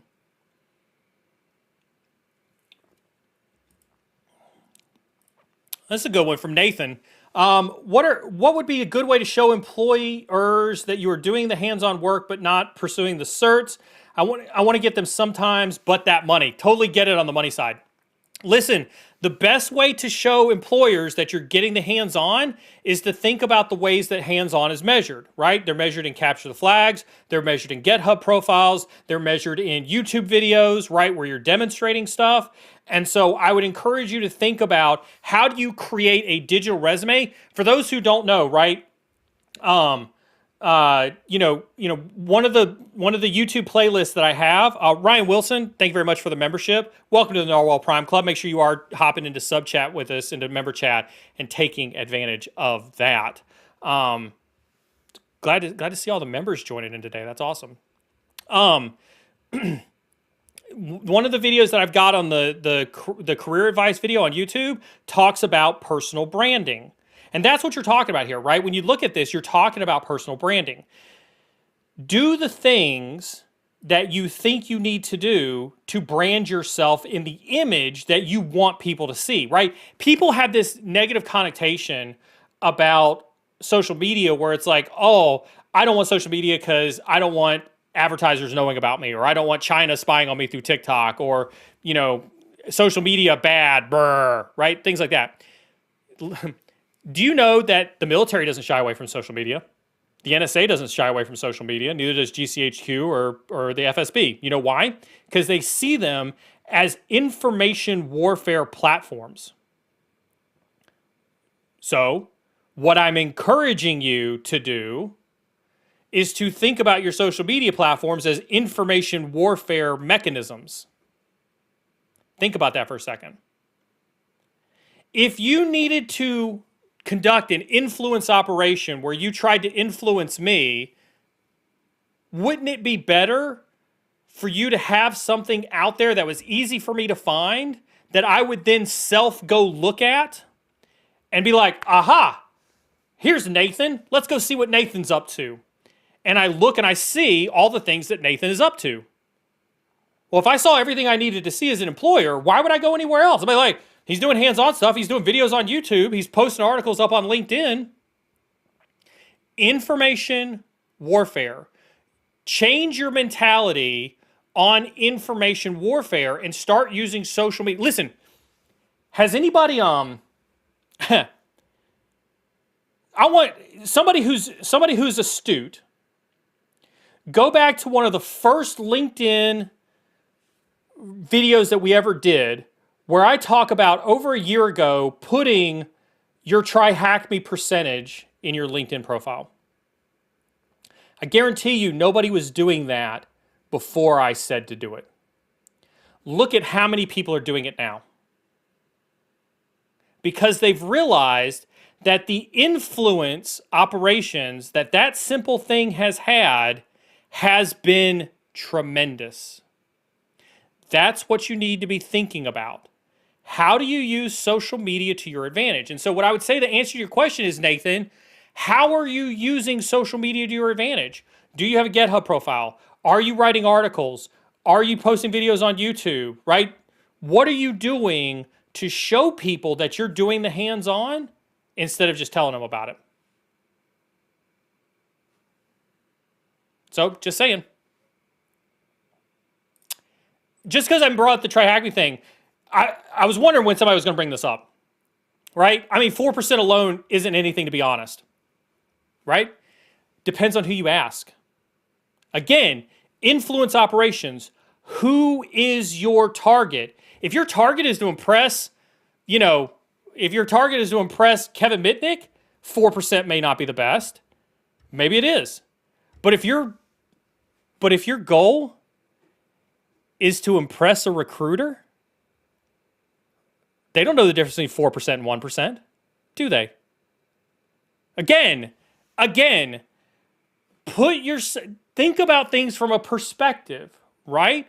Change the lens in how you look at the things that you're doing. It may not be much to you. It may not be much to the lead hacker sitting next to you, but you know who it is a lot to? It's a lot to that recruiter that you're trying to impress for that job.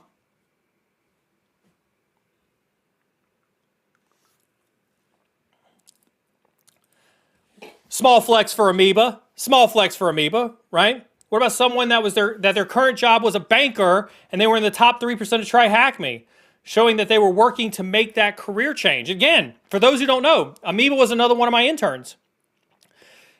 We hustled really, really hard to try to get Amoeba a job there towards the end. I thought it was going to be close to there towards the end. But, he was a banker, right? A year and a half ago, he was in the same position as a lot of you, where he was just starting out on Try Hack Me. He was just starting out watching videos. He just got his eJPT, right? And he hustled, and now he's working at a Big Four.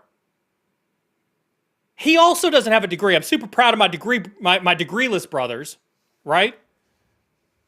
Right? And he's working at a Big Four, doing threat hunting and pen testing for them. So again, it's all about perspective. It's all about perspective. Yeah, this is a good one. Avito says, I'm interviewing a consulting firm right now. Can you explain the difference between black, white, and gray box web app pen testing? Thanks, Neil. Black box is you literally know nothing. You're literally, here's the URL, go forth and conquer. White boxing is, you're given all the credential levels, right? All the credential levels. If they've got 50 different user, access control, mechanisms, you're testing 50 different logins, right? You have the architecture diagram to understand how the web app is built in, right? You know everything there. And gray box is somewhere in between, right? You may start with a URL, then you get in, and then they give you a little bit more after that. I've seen it kind of work both ways. Good luck on your interview, by the way. I hope you get that one. Did that one already. Just because we were talking about cloud, Juan says, do you think it's a good idea to focus on security and cloud security certs to initiate my cybersecurity career? I don't know that I would, like, from a priority perspective, I don't know that I would say to initiate your cybersecurity career. I think cloud security is a thing. I think cloud security is a thing. If you're not paying attention to cloud security, you're probably a little bit behind. And so I think you need to have on your roadmap what you're doing for cloud security, because I think it's important. It will help you get into cybersecurity. I do think that, especially, again, you look at Lola, right, who's now doing a ton of cloud security work. I saw one over here on LinkedIn I wanted to address. Talk about the internship program from Chuka. So I have had a lot of people ask me, now that my interns are gone and they're grown up, are we going to do another internship program? The answer is yes, we are going to do a new internship program. So I'll caveat that one right off the top. Yes, we will do a new internship program. How we will do the internship program, what it will look like, things like that, we've yet to decide. We did something different, right, with the two Joshes and Lola this last time. We want to do something different this next time around. But here's what I'll tell you. Here's what I'll tell you about the internship program, right? Obviously, and I'll let Amoeba and Lola and Callie tell you their experiences with the internship program. I'm not going to presume to put words in their mouth, right, when it comes to that. I think they got something out of it. I think they benefited from it. I hope they did at least. I know that whatever we do, we're going to try to build it around something that you're going to get benefit from. But that doesn't stop you from helping the cyber and security community. And this is something that I'm always super thankful for all of my mods, right? But look at Josh Mason. Josh Mason volunteers an exorbitant amount of time. I can't even begin to thank him for his role in last week, two weekends ago, the U.S. Cyber Games. It was immense. I was so grateful for his help with that one, right? I have a need for ghostwriters. I have a need for video editors. I have a need for people to help me do shorts, to do social media. I have a need for social media people. I have a need for brand managers.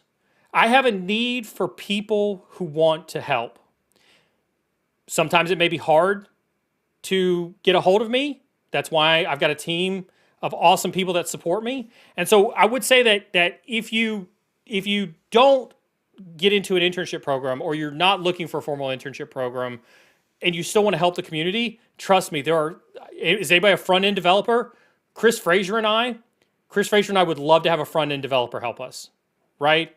And so like there's always something to be done in the community. And so like happy to, and obviously you talk to the folks who help in the community, they get one-on-one time because we have to have one-on-one time to solve some of the community challenges, the community problems.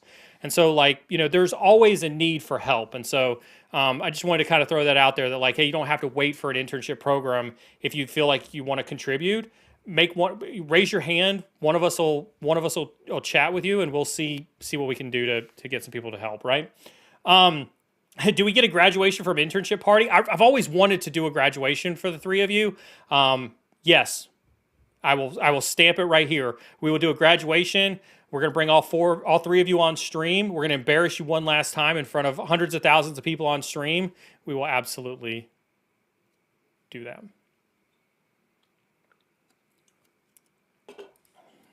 Hell yeah. Josh, did you get that last giveaway? All right. Henry says, hi, Neil. Hope you're doing well. I'm doing awesome. Thanks for asking. Do you recommend having offensive security experience before trying to go to blue, i.e. junior SOC analyst? I don't think one requires another, right? I don't think it's a matter of do you do this first or that first type of thing. I don't think it's that. I think if you're a SOC analyst now, you should be looking at the red side as much as you're looking at the blue side. You should be, practicing on Try Hack Me and Hack the Box the same way that you would be if you were practicing on Blue Team Labs Online, right? I don't think that, and again, you'll find that I'm not one of these guys who's like, you should do this first, then this, right? The only thing I'll tell you to do first, the only thing everybody should do first is do the free stuff first, right? Because it's free, right? And it's easy. But I don't think that before you could be a SOC analyst, you have to do 1, 2, 3. Everybody's path is different. Again, I go back to Lola. Look at her path. Everybody's path into this is vastly different. And so that's where my hesitation is. So I'm going to rephrase your question to say I don't think you need to do one before the other. Instead, I'm going to rephrase your question to say you should do it as part of your learning strategy. Absolutely. I answered that one too. Wow. Okay, cool. Farron's got lots of really good questions today. Glad to see Farron asking some questions. Real quick over on LinkedIn, if I try premium free and do not got the money, I'm assuming Stalinos, you're asking if you can do premium for free. I think the answer to that is still no, but you can do pen testing student for free. And also Java with Josh on Thursday morning, the last 3 Java with Joshes, he's gone over a lot of the PTS stuff. You can see those in the playlist on the YouTube channel. So you can actually have some interaction and some walkthrough with Josh as he goes through those Java with Josh labs. Okay.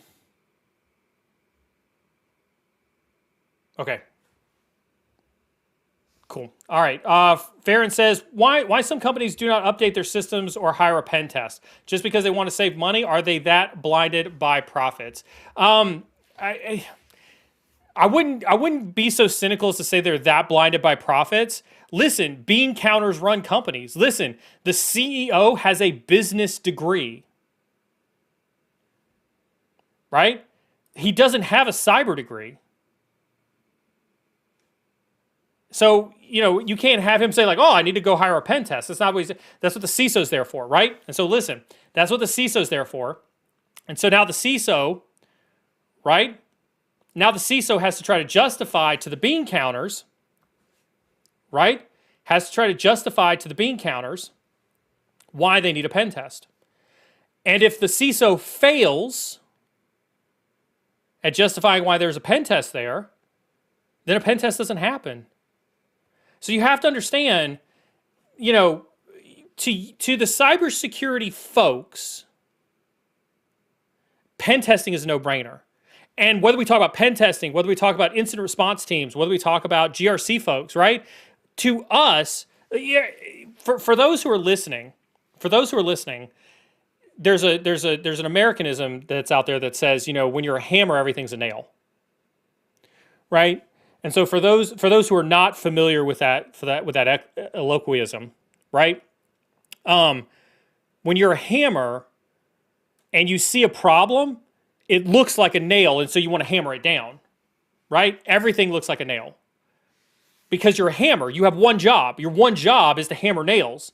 And so you see a problem, like, that's a nail, and you hammer it down, right? When you're a hammer, everything looks like a nail.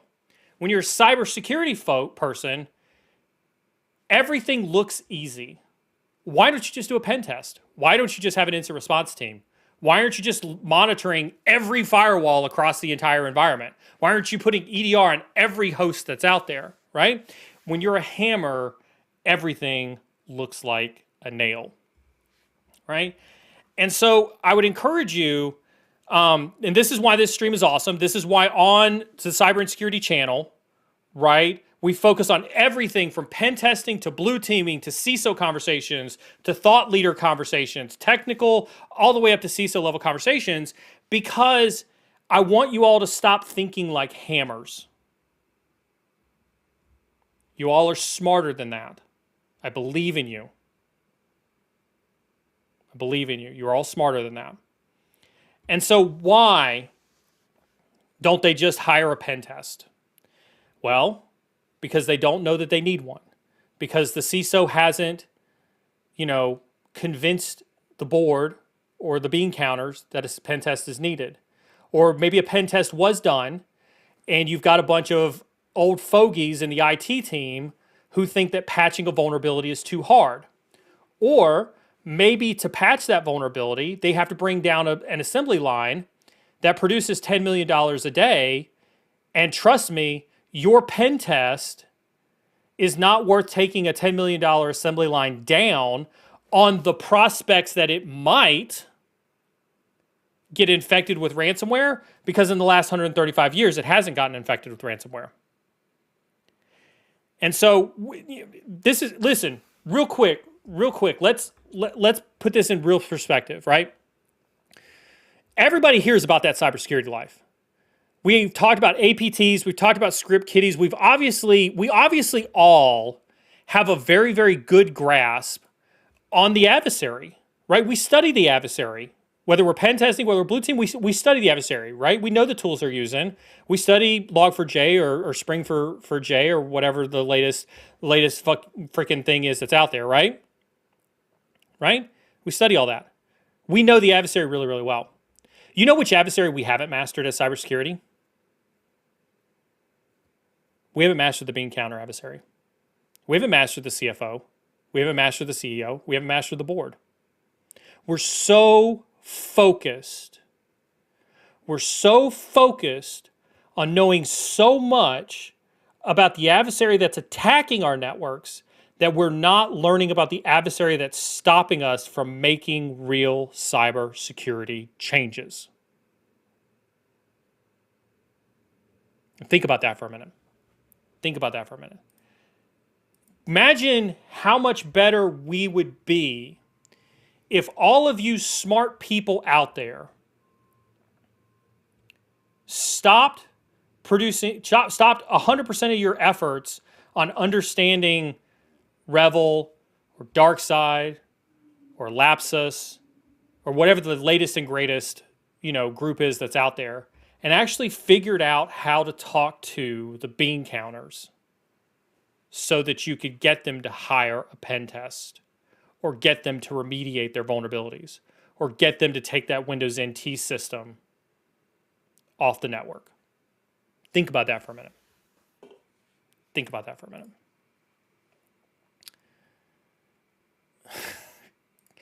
Leave it to Callie to like completely mess up a perfectly good statement. All you smart people get to work. I'm excluding myself from that group. You're so funny. There's probably 60% truth to this. We need more than just practitioners, but I'd be so happy if we could just teach our practitioners to be smarter business people. That's what I'd be happier with.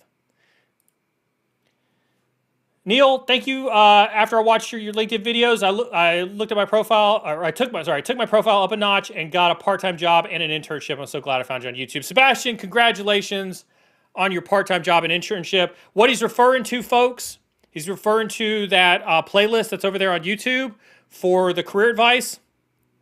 Head on over there. Check that out. Upgrade your career. All right, let's see here. I'm checking any last minute questions before we call it a morning. I got a meeting to go to here in about an hour, so I'm going to take a break before that. Jess is there just because Jess, again, one of the frequent folks who hangs out in member chat. She brings I'm so glad to see her hang out in member chat. She's got a ton of great input, and she just competed in the Trace Labs thing this last weekend. Jess, how do you calm yourself down before your first cybersecurity interview? You realize that it doesn't matter. Doesn't matter. You've already been decided if you're a good fit for that role. They know already. This may be really, really hard. They know already whether they want you or not. You're there to convince them that they've made the right choice. Right? They know they want you. That's why you're sitting at that interview. Just go there, convince them that they made the right choice. You got this. I believe in you. You can make this happen. I could give you like a cynical answer, but that kind of takes away from the sincerity that I was going to do. So I'm just going to stick with this one. Black Knight, our resident Marine. Would it be safe to say that when you are a defender, you're almost always going to be behind because of budget and rules that the company may have? Not necessarily. I think money, it's easy to say money solves all problems, right? If I had more money, I could buy more tools. If I bought more tools, I could defend my network. When you think about the definition of behind, right? If you're equating dollars spent to tools acquired to improving defenses, your mentality is right. Remember what I just said there, right? Identify, detect, and respond. Right? Identify your network, identify what you've got going on, make sure you have detection capabilities inside your network that you can detect rapidly, and make sure you can respond even faster. Right? That's not something money can buy. That's not something money can buy. That is, listen, we talk about triangles, right? Right? We talk about the CIA triangle, right? There's another triangle out there, right? It's people, process, and technology. Some people start with technology and they throw technology at a problem. That's how you incur a lot of technical debt. Some people overprocess a team, and that's how you get processed all to hell, and you can't get anything done because you've got too many processes, right? And then people always think the answer is, well, just give me more people. If I had more people, I could solve the problem. So everybody thinks that particular problem is how they solve the cybersecurity issue. Give me more people, give me more process, give me more technology, right? That's not true. The issue is you need to have the right balance of people, the right balance of process, and the right balance of technology that is fit for your organization. On YouTube the other day, I just dropped something on YouTube for the 11 strategies for Security Operations Center, right? And if you go look, one of the strategies is right-sizing your SOC team based on the company and your team's capabilities. And that's what we're talking about here, right? You can defend an organization regardless of your budget. I had two different budgets. I was at one organization where I had a $50 million security budget. And I built a Ferrari of security operations teams. I went to another company where I had a $12 million security budget. So literally less than 25% of the security budget that I had before. And I still built a Ferrari. I built a cheaper Ferrari, but I still built a Ferrari for Security Operations Center. It's not about money. It's about being efficient in how you utilize people, process, and technology that allows you to identify, detect, and respond to cybersecurity threats. All right, folks, that's it. We've been at it for 2 hours. There's a little Neil dance for you. I appreciate all you tuned in this morning. Listen, don't forget, we have a full schedule lineup of streams that happen 5 days a week on the Cyber and Security channel. All of these awesome streamers, they are here to provide free knowledge for all of you. All of you. They commit their time and their efforts to give you awesome stuff, right? 5 days a week, right here on the Cyber and Security channel. Make sure you're in our Discord. Hit that exclamation point Discord. Make sure you do hang out with us in member chat when we are there, right? You can oftentimes see people there throughout the day, especially in the evenings. Listen, I appreciate every single one of you. I appreciate y'all hanging out with me. It means the world to me that y'all commit your time to hanging out with me in the morning. And listen, whether you're on the red side, whether you're on the blue side, whether you're still deciding, keep learning. And I'll see y'all next time.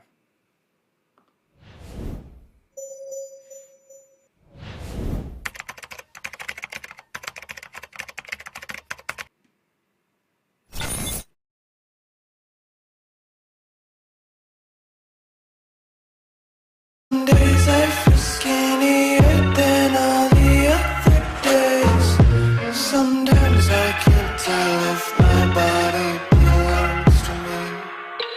I love everything. Fire spreading all around my room. My world's so bright, it's hard to breathe, but that's alright. Hush.